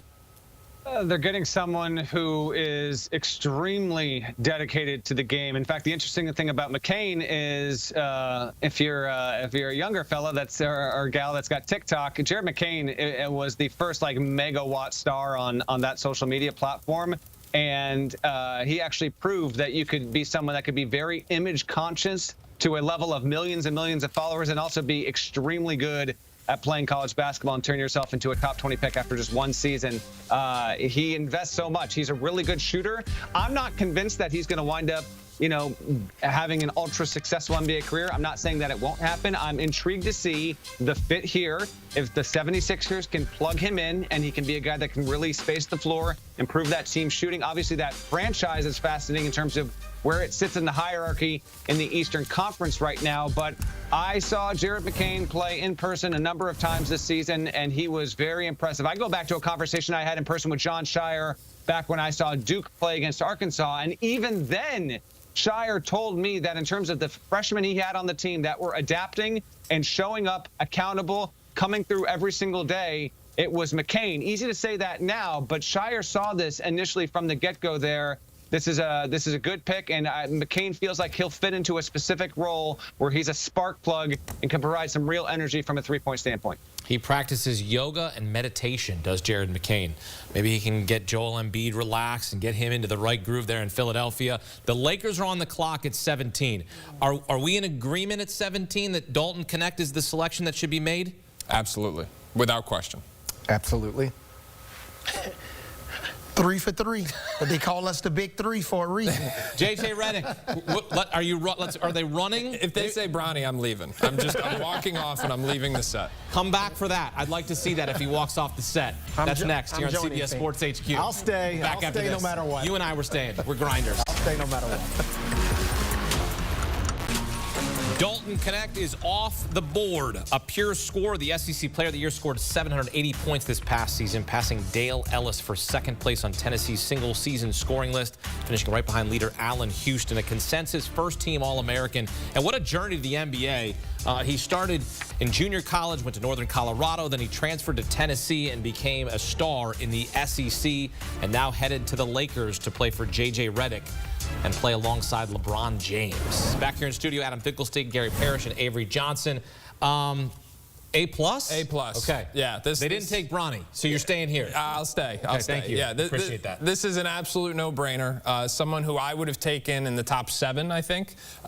Big-time scorer, big-time shot maker. He's not just a floor spacer who has extreme gravity spacing the floor for guys like LeBron and AD, obviously, but he's going to be able to run off screens and potentially be a primary domino, maybe later on in his career, and unlock some playbook things. For J.J. Redick, who was a shooter in and of himself, I actually like this fit. All kidding aside about what kind of coach J.J. Redick is going to be, he was an elite shooter and an elite movement shooter who understands what's going to be necessary to get guys like that open. And when AD and LeBron come off the floor and you need somebody to generate some offense in your second unit, I think Dalton Knecht is going to be absolutely perfect for the Lakers. Love this pick. Would not have understood if they didn't make it. Still don't understand why other people didn't make it earlier. I've had some NBA front office members tell me they believe Dalton Knecht will be the best offensive rookie in the NBA next season. Now, that's not a consensus opinion, but I know people who hold it. Yep. And if you're the Lakers and you are able to add not just a shooter, that's what folks always say, you need shooting around LeBron and AD. He's not just a shooter. He is a shooter, but he can also bounce it, shot create, like really make plays with the ball in his hands. And when you add that to a core of LeBron James and Anthony Davis. If you're J.J. Redick and this is going to be your first team ever, you got to be pretty excited about it. One of the reasons why Tennessee was so good this season was because of Dalton Knecht, Dave. I mean, you saw him night in and night out. Yeah, okay. Yeah. I'm just trying to be helpful to all the other players and team and that roster. Yeah, you got to think about Anthony Davis historically have been injury prone. LeBron James is going in, what, his 21st year? 22nd. 22nd year. Yep. Then you got to have guys that can score the ball, especially on nights when those guys are missing game, whether it's for rest. But I love this pick. He's not just a shooter. He finishes well at the basket. He knows how to create contact when he goes to the basket. But when you look at this young man, this kid is one of 4 players in the history of Tennessee basketball to average more than 20 points. You talking about guys like, you heard of Bernard King, Ernie Grunfeld, Allen Houston. That's some pretty good select company. Yeah, Bernie and Ernie. Go watch that out. Allen Houston's pretty good. Matt, why the heck did Dalton Knecht slip to 17? Well, I've been texting with a few different sources around the league over the past 45 minutes or so, and it's all speculative. There was nothing wrong with the medical, I was told, by multiple franchises. It's age in part. Knecht is older. Some defensive questions, although I would refute that. He's not a terrible defender. And, you know, Rob Dillingham, who is a non-defender, doesn't have Knecht's size, isn't as good of a shooter, went much earlier than him. And then it is about specific fit. A couple things I want to get into here with Knecht. One, this does bring credence to what a variety of NBA people told me going into the night, that said some of these mock drafts are going to be drastically wrong. And we've seen some of that here and there. With Ron Holland, no one had him as a top 5 pick. Zach Edey, almost no one had him as a top 10 pick. No one had Knecht out of the top 10 or 12. In fact, Zach Edey and Dalton Knecht were the 2 best players in college basketball last season. They met in the regional final, of course, in the NCAA tournament. I don't know if there's a single person on the planet, other than maybe members of Zach Edey's family and the Purdue coaching staff, and maybe not even them, that thought that Zach Edey would be drafted not just before Dalton Knecht, but multiple spots, almost 10 spots before Dalton Knecht was, in fact, taken there. But he's got amazing upside. I tell you what, J.J. Redick averaged fewer than 13. His new coach, Dalton Knecht, he averaged fewer than 13 points for his NBA career. Obviously had a long career, a good career. I think Dalton Knecht will wind up averaging more than J.J. Redick did, his new coach, in his NBA career. I think he can be just as J.J. was, a better than 40% three-point shooter. He's got confrontational athleticism. I think he can be a good quality help defender there. He's got length, he's got size. He's a good passer. This was a baffling decision to me. Dalton Knecht sliding all the way to the Lakers at 17 registers as one of the 3 or 4 biggest stories on night 1 of the NBA draft. But the Lakers and J.J. Redick got an absolute gift. I promise you, in no way did they think it remotely possible that a player of Dalton Knecht's capability and offensive acumen would have fallen to them, and they just got one of the best steals of the entire draft. 18th overall, the Orlando Magic taking one of the older players in this class, 23-year-old Tristan da Silva, 6'9", 220 pounds, versatile forward with an advanced feel for the game. He averaged 18 points in Colorado's 3 games in the NCAA tournament. Born in Germany, speaks 5 languages: German, Portuguese, Spanish, French, and English. Adam Finkelstein. Doesn't really matter what language you say the grade. What grade are you giving the Orlando Magic for Tristan da Silva? I'm going to go B.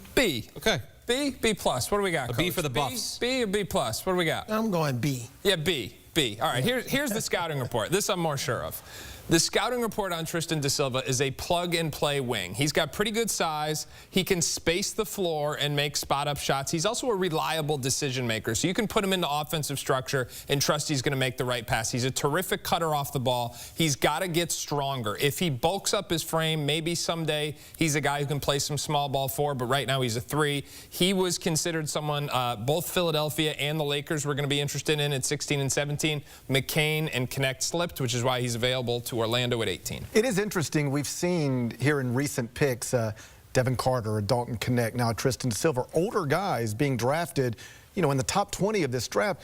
In other drafts in other years, franchises sometimes shy away from this type of stuff, but what we're seeing, and I think it traces back to that Knicks-Nets trade yesterday, teams are starting to go for it a little bit more now and saying, I don't really care about what somebody's going to look like in 3 years. Let's get somebody who can help us play right now. And Tristan da Silva can do that. Orlando needed to add shooting. He shot above 39% from 3, not just last season, but the season before. That's multiple years of high-level three-point shooting. I think he is plug-and-play in Orlando. He did add 20 pounds to his frame during his career. in college. What I would say is he's closer to like a Joe Ingles type of a player. Orlando, they need shooting. They need size on the perimeter. I think they got to figure out what do they have in Anthony Black. And Ja'Kai Howard. They used a lottery pick on him last year. He didn't sniff the NBA this year. I mean, that was their shooting wing from a year ago. They used a lottery pick on him. I mean, is this an indication that, hey, we got that one wrong? I mean, that's not good a year later. Well, for Colorado, it's the first time this has ever happened. First time with multiple first-round picks in the same year. Cody Williams went 10th overall to Utah, and now Tristan da Silva heading to play for Orlando at 18th overall. Still ahead, the 19th overall pick. That's coming up. Toronto is on the clock. You're watching On the Clock coverage presented by Jeep here on CBS Sports HQ. Keep it locked.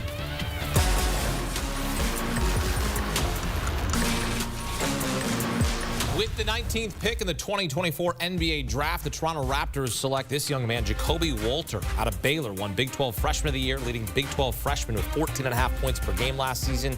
Dynamic shooter, deep range, consistent mechanics. Set a Baylor record for most points by a freshman in his debut when he scored 28 against Auburn in November, becoming the first Big 12 freshman to reach that mark against a power conference opponent in his first game. Jacobe Walter headed to the Raptors. What do you think of this pick?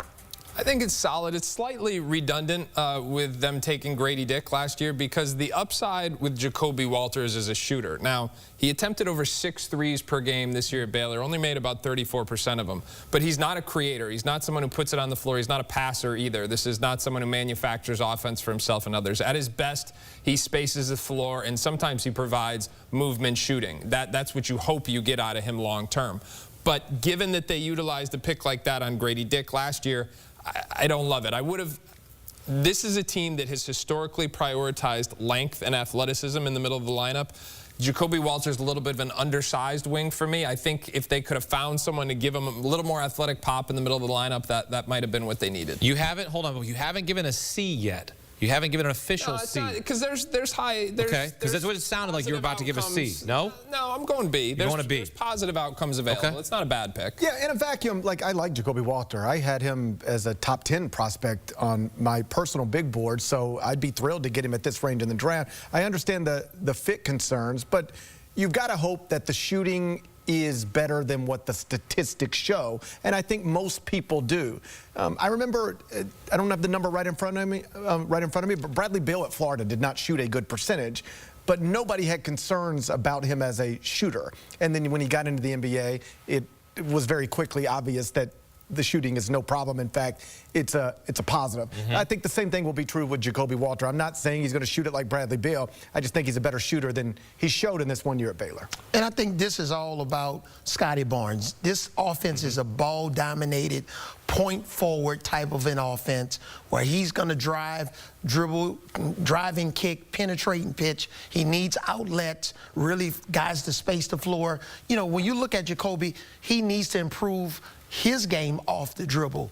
But he's a catch-and-shoot guy. He's got great form, great mechanics, high-level competitor, averaged 19 points in those 2 games in the NCAA tournament for Baylor. I like when guys perform well in the NCAA tournament. All right, let's bring back Matt Norlander. And Matt, you've seen him play multiple times.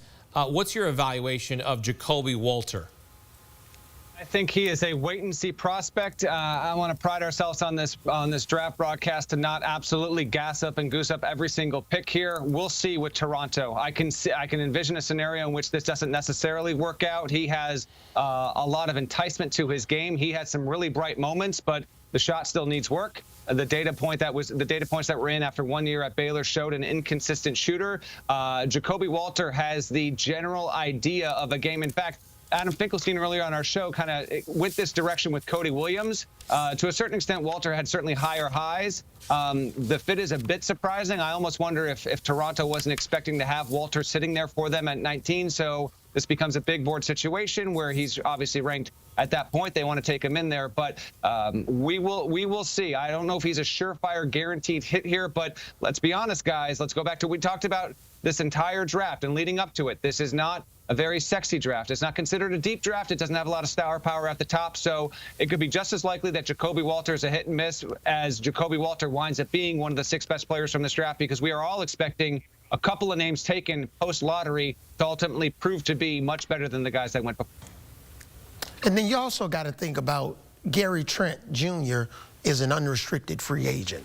So are they thinking maybe potentially we won't be able to sign him, re-sign him, and if he walks, this guy, you know, he'll fit right in with this team. 6'6" guard out of Cal, made all Pac-12 first team, ranked third in the conference in scoring, averaging nearly 20 points per game, became the first Cal player since 1997 to have 6 consecutive games with 20 or more points. Adam, you know I'm a Cleveland Cavaliers fan. Who is this kid? Am I excited about him? What am I feeling here about Jalen Tyson in your grade? Well, if you saw him this year at Cal, you're really excited. If you watched him the previous year at Texas Tech or even the year before that at Texas, you are really unhappy. So that sounds like a C. No, I mean, listen. Here it is, 20 points per game, 7 rebounds, 5 assists. He's a 6'6" wing who got to play with the ball in his hands this year at California, took advantage of what was somewhat of a lackluster roster, and really got to show the expansion in his game. If you are a believer in what you saw this year at Cal, if you think it's indicative of what he's capable of being, a big facilitating wing, maybe even a big facilitating guard, then you're optimistic about it. But he had the ball in his hands. I'm not sure he's going to have the ball in his hands in the NBA, and when that's the case, he's going to have to shoot it at a higher level. Again, about 36%, 1.6 makes per game, but this is a guy who had a constant green light. The rim looks bigger when you can take any shot you want. This is the first player selected tonight that I did not have in the top 30 of my mock draft, so it's a bit of a surprise for me, but I understand it. Again, he's 6'6". He has shot it well from 3 in each of the past 2 seasons. 40% in his second year of college, that was at Texas Tech, and then 36% in his third year of college at Cal. Finkel, remember, he was late getting eligible too because he had the waiver transfer that had to be approved by the NCAA. That ultimately got done, and he had a nice season. But again, for a team that wasn't very good, a roster that wasn't very stacked, this is not a person I thought was going in the top 20. But, you know, I've been wrong before. Yeah, I'm going to be honest with you, I'm not that thrilled. Not. I mean, if I was grading this, I'd say D. A D? Yeah. What does this give us? I mean, we got Donovan Mitchell. I'm just saying, I'm sorry, I'm saying we. Yeah. But I mean, at 20, there's plenty other players on the board that, to me, fill a better need. We'll go B minus. Okay. Yeah. I mean, that's fine. Yeah. Here's what I'll say. Tell me. Give me something. Give me some life here. Well, I don't know if I'm going to give you life. Oh, I think got this Donovan kid Mitchell, spends so. most of his time next year in the G League. Yeah. That's But what he's I think. older, too. Yeah, I mean, he's older. Yeah. Yeah. So, right. All right. Matt, let me get a word from you on Jalen Tyson, because I'm still not sold on Jalen Tyson. Can you sell me here on why I should be excited about Jalen Tyson or should not be excited? Do you want to turn this into a therapy session? I mean, sometimes that's what this is, though, right? Sometimes we have therapy sessions live on TV. That's why people watch. They go, wow, the guy's really losing it. Here's the deal with Cleveland. A couple things. One, they do expect that Donovan Mitchell will stay with the franchise, resign. They're going to go out and meet with them on the West Coast next week and just try and make sure that gets that done. But everyone in that organization is highly confident that they're not going to lose Donovan Mitchell. That's the most important thing. They wanted to continue to surround him and their primary players with good athletic wings that can be contributing players. That's basically what they see in Tyson here. Again, you have a situation where, and frankly, I find this refreshing, guys. I'm not saying that the picks are always going to be right, but I like when teams stick true to their boards and they don't fall, victim to groupthink, which isn't to say that sometimes there isn't a really good player sitting out there that shouldn't be taken above all others, but clearly Cleveland in this spot with guys like Filipowski, Yves Missi, they didn't take him, but I was told going into this draft that Cleveland would not be taking a big under any stretch. They wouldn't be taking a 4 or a 5 no matter what. They stayed true to that. They wind up going with Tyson. He's not much of a known commodity, but you just never know. Sometimes these guys that seem like odd picks in the first round wind up cropping up and being good players. I'm not promising you that, Hakeem, but that's the reasoning behind it now. You get a nice wing support, good 3-and-D a bit on that, and they will try to make sure that that Donovan Mitchell's staying around there for their renewed push back to the playoffs in 2025. All right, you kind of got me excited. And I should say, just, you know, to give us cover, we do this every year. Yep. A lot of people do this every year. And there are times when you look at a desk and they all disagree with a pick, and you look up 3 years later and like, hey, they might have got it right. I remember the night Cam Johnson was selected in the top 10, I believe. I don't think anybody liked that, but, you know, the early returns at least look pretty positive. There was a Taco Bell commercial on when the MVP got picked. There you go. It is what it is. It happens. You'll be okay, Hank. I covered myself, though. I said, should I be excited? So it's not like, you know, old takes exposed can go, oh, yeah, this guy used to say this. That's why we bring in Matt for the rescue. Right. Matt providing his perspective on the Cleveland Cavaliers. We got 10 picks left here in the first round of the NBA draft. Who's going to hear their name called? You take a look at the best available still on the board. Who's it going to be? These are the players here still on the board. Isaiah Collier, Kyle Filipowski, Yves Missi, Deron Holmes II. Had a heck of a year at Dayton. That's a really, really talented player. All these guys. And Tyler Smith as well. Those are the best available we're looking at right now. We are back after this here on CBS Sports HQ. On the clock, New Orleans. What are you doing next with the 21st overall pick? That's next here on CBS Sports HQ, presented by Jeep.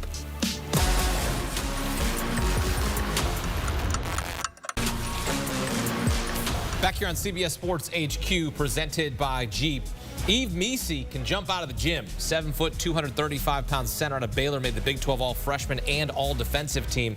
Among Big 12 freshmen, he was first in rebounds and blocks per game and third in scoring per game. Baylor has ever had multiple first-round picks in the same draft. Well, we'll see if that ends up happening here. Yves Missi, 21st overall to New Orleans. Avery, we've got to come to you. I mean, you're the unofficial mayor of New Orleans. You like this fit here? I like this fit because when you look at the Pelicans, Jonas Valanciunas is an unrestricted free agent. They need size. This kid had 76 dunks last year. You know, he's an offensive rebounder. He's a rim protector. Some people compare him to like a Clint Capella. But I think this is a really solid pick for New Orleans, especially, you know, Zion Williamson defensively. They've had some issues there. So I just think his rim protection, and he's one of the best pick and roll big men in the draft. Couple points on that. New Orleans has a young asset at every position other than the center spot. So this makes a lot of sense. I give this an A- because I thought he should have been off the board by now. This is the closest thing in this draft to Derek Lively. Derek Lively was one of the most impactful rookies in the NBA this year because he had an immediately translatable role, a clear niche in the NBA. Yves has that same niche. He's going to know exactly what he's going to do as soon as he gets to the NBA, and it's going to fit from day one. I had him mocked to New Orleans for much of the pre-draft process. Switched it up at the very end and had Kel'el Ware there because I figured they were looking at centers, and there would be good center prospects in this range. Zach Edey theoretically was maybe going to be one of them as well. So I move off Missi, go with Kel'el Ware there, but in reality tonight, Ware's off the board, Edey's off the board. Missi makes a lot of sense. And a lot of the folks in New Orleans, they think this is also a little comparison to Robert Williams III, the way he played with the Boston Celtics, coming, you know, whether he started or came off the bench in terms of his defensive prowess. All right, so we got a couple players from Baylor, Kobe Walter and Yves Missi. That's the first time Baylor's had multiple first-round picks in the same draft. I mean, Deron Holmes II is phenomenal. The return of the big man and Deron Holmes' decision to return to Dayton and then take his game to new levels. When he declared for the draft last year, he was a skinny, athletic big and considered a non-shooter. He goes back to Dayton. He dedicates himself to developing his perimeter skill set, and then he has multiple games where he knocks down 3 threes in the game. So now there is a much more versatile role for him in the modern-day NBA. And when you're Denver, listen, it was a poorly kept secret that Denver had liked him, promised him, whatever you want to say. Phoenix is in a good spot here because they need to build out their supporting cast. They were considered a big trade on the trade watch all week long. And now both teams get what they wanted. Phoenix gets to pick up an extra asset. Denver gets a versatile big man. We can just hope that the guy Calvin Booth likes, Mike Malone likes too, and he'll play him this year. You know, as you know, somebody who works at CBS Sports Network and is in studio every Tuesday and Wednesday night, I don't know that anybody's talked on TV about Deron Holmes more than I have over the past few years. He was the rare top 100 recruit at a high school who goes to an A-10 school. Then, you know, he is pretty good pretty quickly. Bigger schools start coming. He stays loyal to Dayton and really develops as an undeniable NBA prospect, primarily because he went, as Fink said, from a non-shooter to somebody who shot nearly 40% from three-point range in this season while earning A-10 Player of the Year honors. It had been, like Fink said, a poorly kept secret in industry circles that Denver really liked him. And there was some thought that they even had promised him at 28. What this tells me is they didn't think they could wait till 28, that he was going to be off the board before they were on the clock. So they move up to 22. They get the guy they want. And then with Phoenix, makes sense for exactly why you said.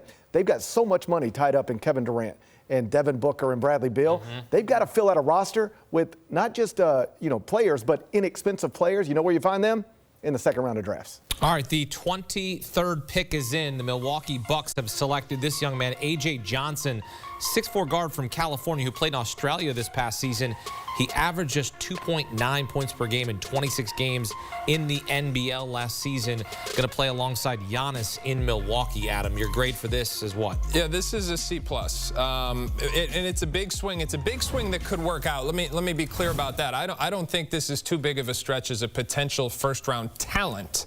But in Milwaukee, for the reasons I just illustrated, where you've got a star surrounded by a bunch of guys who are in their 30s, and you need players who can come in and help now, this is somewhat counterintuitive and also consistent with some counterintuitive decisions we've seen Milwaukee make in recent years. Johnson is someone who was a 5-star talent last year's high school class. He was committed to Texas under Chris Beard. He remained committed when Rodney Terry got the job and didn't opt out until Terry was named the permanent head coach. Then he decided to go overseas. Now, he is a big-time talent. He's a big lead guard in the making. He's super smooth, but he's a ways away, and he's not going to be able to help a team that says they want to compete for championships right now, which is why I don't necessarily understand it. Yeah, I don't understand it either.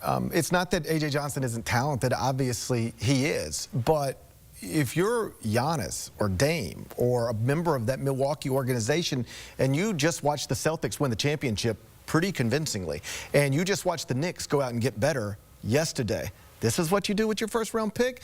A.J. Johnson might be great someday, but one thing I feel confident in saying right now is he's not going to be great in the NBA next season. They need players who can help them next season, and I don't think they just took one. Is this a roll of the dice?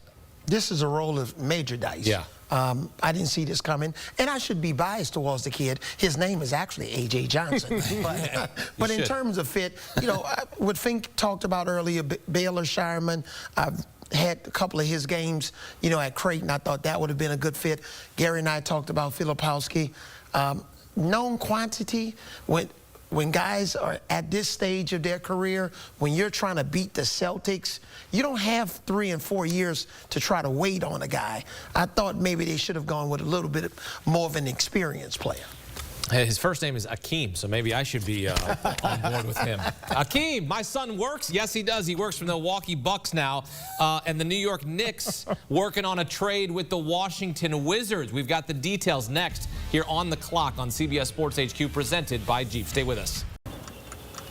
We've got a trade. The Knicks traded the 24th pick to the Wizards for the 26th and the 51st pick. The Wizards going to take this guy, Keyshawn George, out of Miami. He was born in Switzerland, attended high school in France, played his lone college season for the Hurricanes. 6'8", 205 pounds, possesses great size for a skilled wing, shot 41% from beyond the arc last season, elite on the catch and shoot three.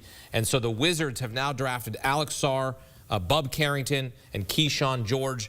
As the New York Knicks move down one spot, they'll be picking 25 and 26. So the Wizards' plan is clear, and I think this is a trend late in the first round, too, is that you're seeing, in recent years, you saw a lot of plug-and-play guys go at the end of the first round. This year, you're seeing teams take shots.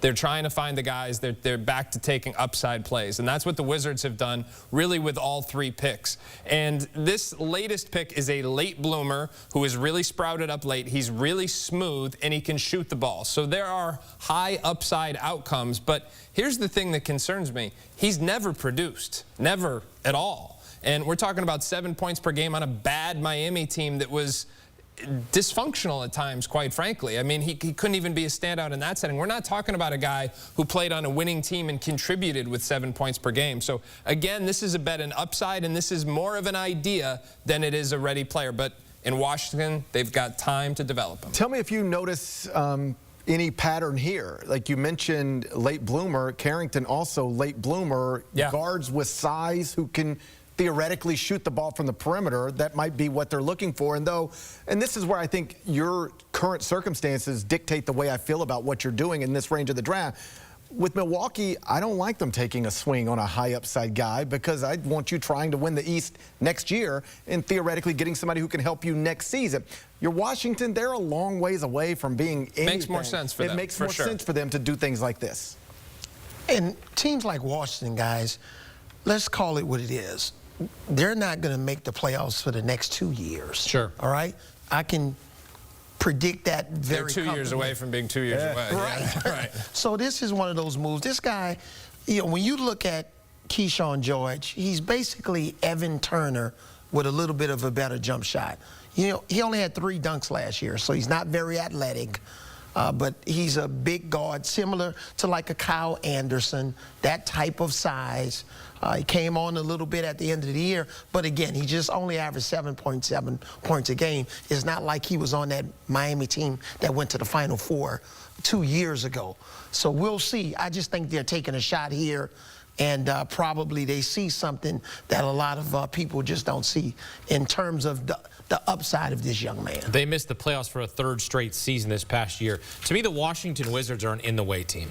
I'm just going to say it. I don't know what they're doing. They have a new head coach. They're just taking swings and misses.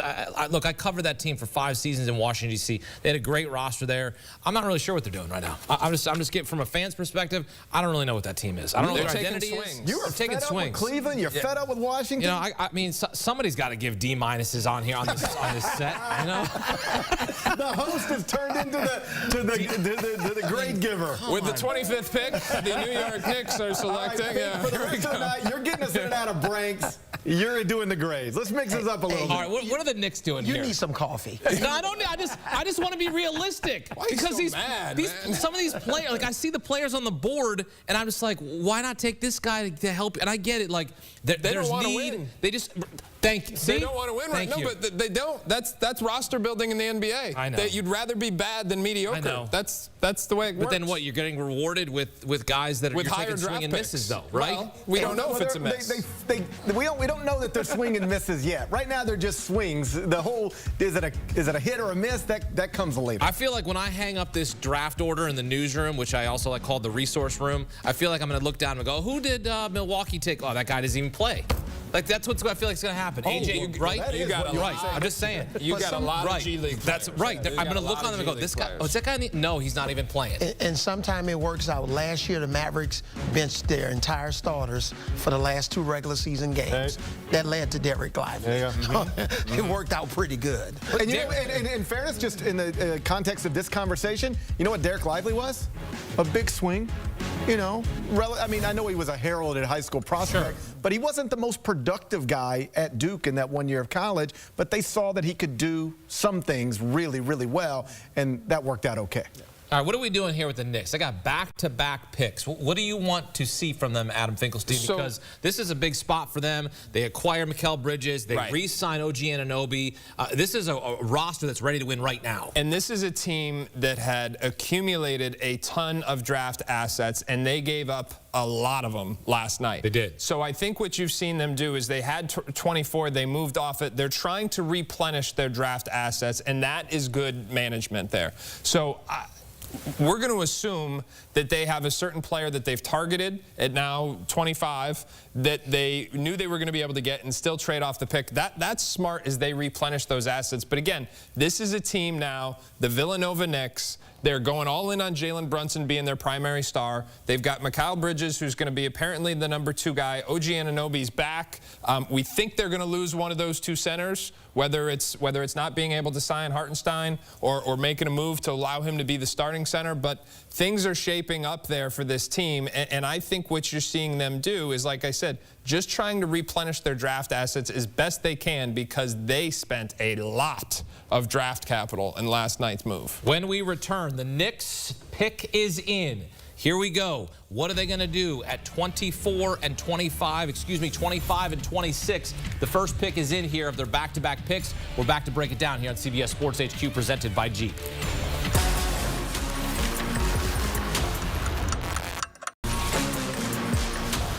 With the 25th overall selection in the NBA draft, the Knicks are taking Pacome Dadier.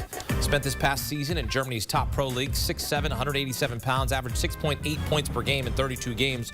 Won the bronze medal with Germany at the 2022 FIBA U17 World Championship. I'm going to be honest with you, I don't got a lot of stuff on Pacome Dadier. You got a lot? You got anything on Pacome Dadier, Adam Finkelstein? I can tell you a little bit about Pacome Dadier. Okay. Big wing, about 6'7" and a half, not very long, 6'9" wingspan. Moonball shooter. I mean, really lofts it up there, but a soft, natural touch. So if you're not too worried about the wingspan, there are some 3-and-D outcomes here that are possible, but this is a long-term stock. Whether or not he comes over next year remains to be seen. If he does, expect to see a lot of them in Westchester. Given their newfound depth on the wing, this is not somebody that's going to impact the Knicks much, if at all, next season. Yeah, in the good old days, this is what we would have called a draft and stash. So I don't expect them to have any impact with the Knicks. And it's starting to look like, even though they had 2 picks in the 20s, they feel pretty confident with where their roster is right now, trading for Mikal Bridges, re-signing OG Anunoby. It looks like they've decided they don't need rookies from this draft, and that pick highlights that at least. I will say I'm surprised they didn't go get a big. Yeah, that's what I was thinking. Yeah. Because you got to understand, with Julius Randle, are you going to trade him? You got a center that's unrestricted free agent. Hartenstein, yeah. Hartenstein, Mitchell Robinson is injured. I thought they would have drafted some reinforcement. I think it's possible the bigs they targeted are all off the board because we've seen more bigs get drafted early in this first round than we have in recent years. So I think that's a very plausible scenario that they thought they would have one of the top 5 bigs on the board available. It's not there, and so they do a draft and stash type philosophy as a contingency plan. Yeah, and he comes from the same program that produced Killian Hayes. C+ from Adam Finkelstein. So 4 Frenchmen off the board in the first round: Risacher, Sarr, Salaun, and now Dadier. And the Knicks, well, they're making another trade. They traded the 26th overall selection to the Oklahoma City Thunder. Dylan Jones to the Oklahoma City Thunder. Out of Weber State, 6'6", 235, Big Sky Player of the Year. He's the 2nd first-round pick from Weber State, joining Damian Lillard. So your grade for this is going to be what here? Yeah, this is a B. Okay. This is a B. If the shooting pans out, if he can make spot-up shots, he's going to be a productive NBA player, rotation player. That Marcus Smart size. Okay. So if he can become a really good defender, he shoots it better than Marcus did coming out of college, but he's a paint touch guy also. Yeah. You like this pick? I don't mind it. I mean, I'm intrigued by the production and the improvement. You saw Fink talk about it with Zach Edey. One of the things people like about him is, he might not have been playing basketball as long as, say, somebody who's been playing basketball since they were 3 or 4 or 5 years old. I'm talking about Zach Edey here. But once he started, he got good quickly and got better every year. You could say the same thing for Dylan Jones. Like, every year he was at Weber State, he was a better basketball player. And in his final year, not going to get the All-American attention because of where he played, but he was productive to that degree. And that's another theme for me in this draft is we've seen guys who have gone back to college reinvest in development, and it has paid off tonight. Deron Holmes is one. Dylan Jones is one. Donovan Clingan is one. I'm not even talking about guys like Jalen Tyson and Dalton Knecht because they didn't have a chance to be drafted last year. I'm talking about these guys who declared for the draft last year, were considered maybe fringe first-round picks, went back to school, and now have themselves guaranteed contracts in the NBA because they bet on themselves and they made it. They made it to the first round because of it. And when you talk about a guy like Dalton Knecht, he didn't even have a Division I scholarship coming out of high school. He went to the JUCO route, and then ended up at another school and eventually Tennessee. So I love these guys that bet on themselves. Are you at all disappointed with what the Knicks did here? They had another pick. You're okay with them? Okay.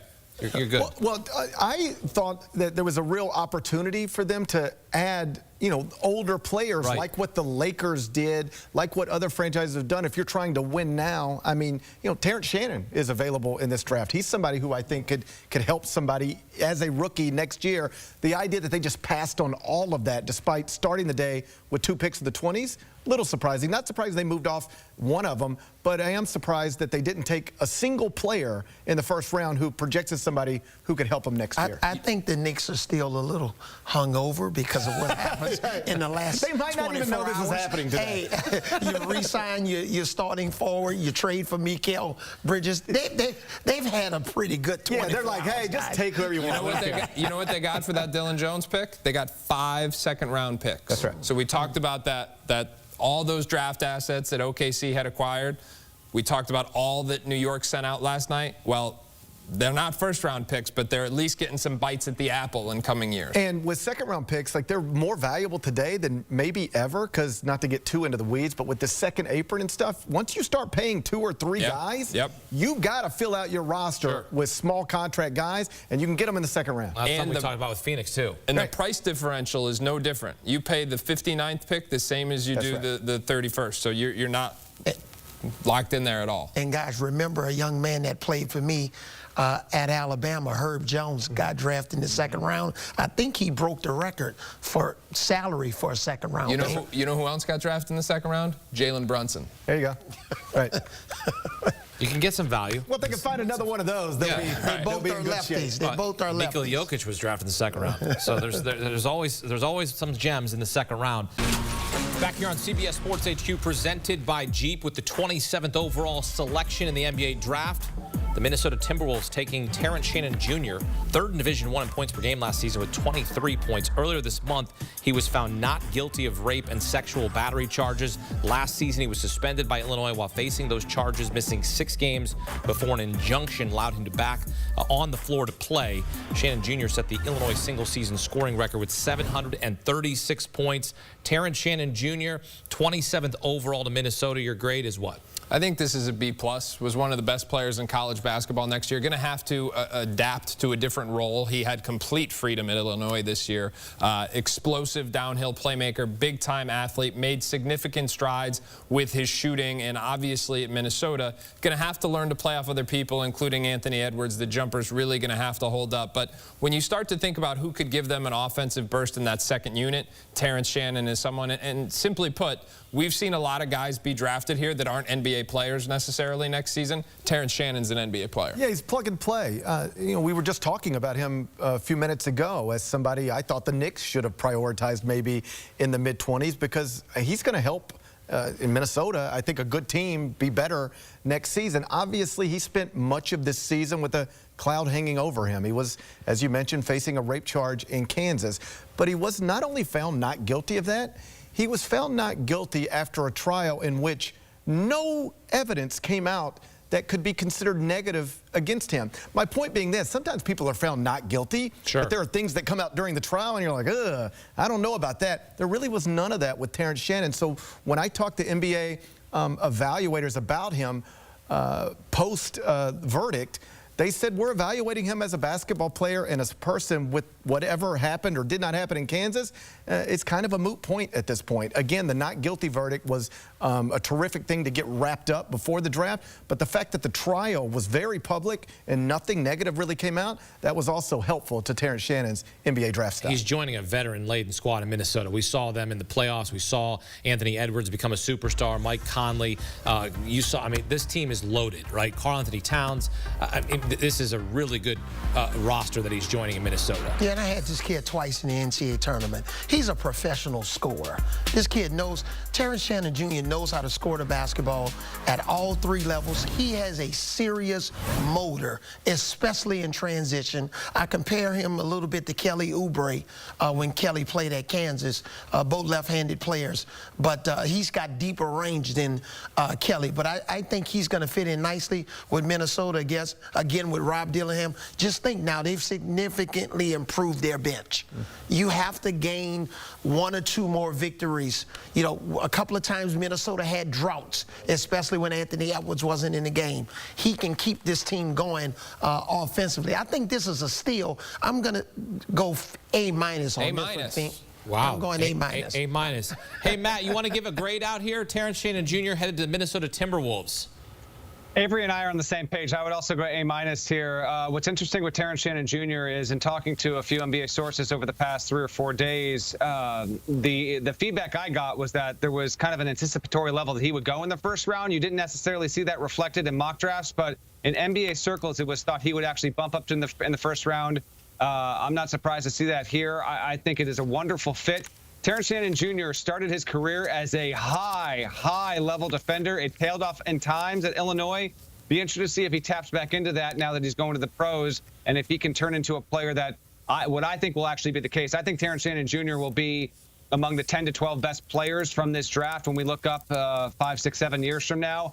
And it wouldn't surprise me if he winds up being – he's a different kind of player, don't get me wrong, but you know how Derek Lively in his 1 year, he was a factor on a Mavs team that went deep into playoffs. Are the Timberwolves on the precipice here of making another deep run, maybe even a finals run, and might Terrence Shannon Jr. be a guy that's contributing 10, 12, 14 actual minutes right there in year one? He is a player that can contribute immediately. This is good value, and I think some NBA franchises that were hoping and praying that he might be able to stick around and they could sleep on it and hope to steal him in the first 5 picks of day 2. That won't be the case. That's a great value pick for a Timberwolves team that is knocking on the door of making the NBA Finals. With the 28th selection, the Phoenix Suns drafting Virginia's Ryan Dunn, an elite defender, only Division I player with 75 blocks, 40 steals last season, 6'8", 260-pound guard, made the ACC all-defensive team. His brother Justin pitched for the Seattle Mariners and Cincinnati Reds, so an athletic background, 6'8", 216, headed to the Phoenix Suns.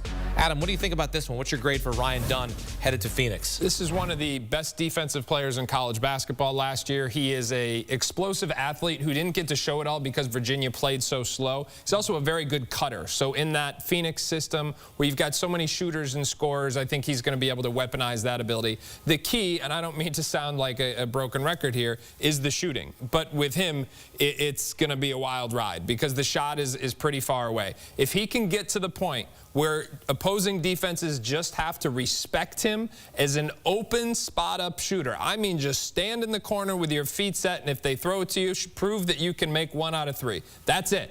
He's going to be a long-term NBA player. This is a B because that is not a guarantee. The shooting is still a ways away. He's got to prove that because it might not matter on a Tuesday night in January in Charlotte, but eventually you're going to be in Game 5 of the Western Conference semifinals, and they will leave you alone out there. They'll just leave you alone, and they'll make you take that shot, watch you miss it. They'll have their center guard you these days. And they'll go the other way, right? And then your coach has got to take you out the game. There are concerns that might be his future, but the defensive stuff is all so obvious, and the analytics connected to it are strong. The tape is strong. And in a place like Phoenix where you got Devin Booker, Kevin Durant, Bradley Beal. You got plenty of guys who can score. There ain't a lot of shots to take in Phoenix anyway. Now you got somebody who doesn't really need to take shots to be impactful. I like the way this works. It'll be similar because he didn't have a lot of shots at Virginia because it's a low possession offensive team. It'll take like 8 a game for Virginia. His best chance is to be similar to Bruce Bowen, who had a nice finish to his career at San Antonio. He developed a corner 3. He went to the left corner or the right corner, and he made those threes. He didn't take long threes from at the top of the key. He found that one spot. He's going to have that opportunity. He's playing with guys that get doubled and triple team, and a lot of times they're not going to even close out to him. They're going to stay in the paint and force him to shoot that shot. Utah is taking another player out of the Pac-12, Isaiah Collier, 29th overall to the Utah Jazz. He's a bucket, 6'5", 210 pounds. Out of USC, made the Pac-12 all-freshman team, 16 points per game, scored in double figures 25 times in 27 games as a freshman last season. He told 24/7 Sports, the way I see the game is what separates me the most from other players. I see the floor real well, and I think I see what happens before everything happens. 29th overall to Utah. What do you think of this? Isaiah Collier to the Jazz. I think his passing is what his best asset is, and when he plays to that skill, that's when he's got the highest upside. This is a big power guard, physical, can get downhill, and as I said, he can really see the floor and pass the ball. Now, there are 3 areas of concern. 1, he's got a high turnover rate. That in and of itself isn't hugely unusual for a creative young passer. 2, he didn't defend last year, and that's a concern because he's physically gifted enough to defend. I expect that will take care of itself in the NBA level. My biggest question, the shooting. Right. And I keep saying it. I think he's going to defend. I think he'll get the turnovers under control. But the shooting is mechanically, there's some major red flags there. The numbers are actually better than the mechanics are with Isaiah Collier. So it comes down to that for me. And, you know, the good news for him is he does play, maybe not the one position, but a position where you can actually be great without being a shooter. It's hard to do that on the wing, hard to do that at the 2, but at point guard, there are still, like, you know, all-star level guys who are not considered reliable shooters from the perimeter. But obviously, if he's ever going to reach where a lot of us thought he was, say, this time a year ago, you know, ranked number 1 in his high school class by some, then the shooting has to come around. But the other stuff is there. You're exactly right about the turnovers. There's a long list of guys who are creative passers who are playing with people who just can't catch their passes sometimes. He plays fast. So the turnover numbers turnover numbers are a little exaggerated. I'm not real concerned about that, but he'll be in the NBA for a long time, I would think, no matter what. But if he's going to be special, you probably do need to shoot it at least a little better. All right, what grade are you giving? I'm going B. I'm going B. Okay. Now, Coach has got a guy there. He's got a guard there. But I think, you know, Colin Sexton's 25 years old. If Isaiah Collier figures it out, he and Keontae George are a nice 1-2 punch there if you believe that Keontae George may be more combo than true point guard. Yeah, I like to be here. I love his size. And really, some of his turnovers, he has high basketball IQ to lead to some of the turnovers when you watch some of his games. Now, again, like you said, Gary, sometimes the bigs, their hands aren't ready. But with his size, his capability, his playmaking ability, it's transferable to this Utah system. He's just got to be consistent. And he's got to figure out how to knock down some outside shots. See, I love watching that kid play. I mean, well, the Cavaliers could have taken him at 20. I really like Isaiah Collier. I've watched a lot of his games on CBS, and I watched a lot of Pac-12 basketball in the final season of it, and I thought he was a fantastic player. You know who else is a fantastic player? This is a really good player. Baylor Shireman, headed to the reigning NBA champion Celtics. 6'6" guard out of Creighton, 5th-year senior for the Blue Jays. Averaged 18.5 points per game, 9 rebounds last season. Only player in Division I history to have at least 2,000 points, 1,000 rebounds, 500 assists, and 300 three-pointers in a career. Led the Big East in double-doubles with 16 three-pointers made, more than 3 per game. And Baylor Shireman going to the team who led the NBA in 3 points made this regular season. This is, for me, for the Celtics, this is good. I mean, they got this right. Yeah, this is A- value, I think, for the Celtics. I am a believer in Baylor Shireman. I think this is a really good fit. I had been told that the Celtics would potentially move off this pick if they didn't have somebody available here that they like. I actually think they had 2 players here they liked in Shireman and Filipowski, so the opportunity to choose among them is a luxury they didn't expect to have. But great floor spacer, and this is the other thing. When you have a primary domino like a Jason Tatum or a Jaylen Brown, and he can be the secondary guy, he not only spaces the floor and makes shots, but he makes high-level, quick decisions with the basketball that allows you to maintain your advantage when that first star breaks you down. So this is a great fit for them. Yeah, you can go to my mock draft at cbssports.com right now. It's got Baylor Shireman 30 to the Celtics, and I don't want to act like that's some incredible insight. It just makes a lot of sense. It is incredible, Gary. It is. Once you get to 30th and he's on the board, you're like, all right, the champs bring a 6'6" shooter off their bench.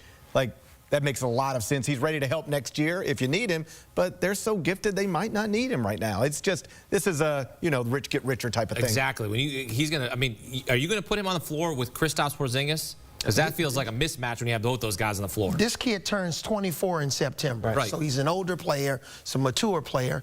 He's left-handed. He's got range. I've had several of his games over the last couple of years. I love his style of play. He fits in. This is a perfect fit. We've been talking about fit a couple of times tonight. This is a perfect fit. This is an A in my mind. All right, 30 picks all in the books. Baylor Shireman, the last selection made in the first round. The second round begins on Thursday at 4 Eastern time.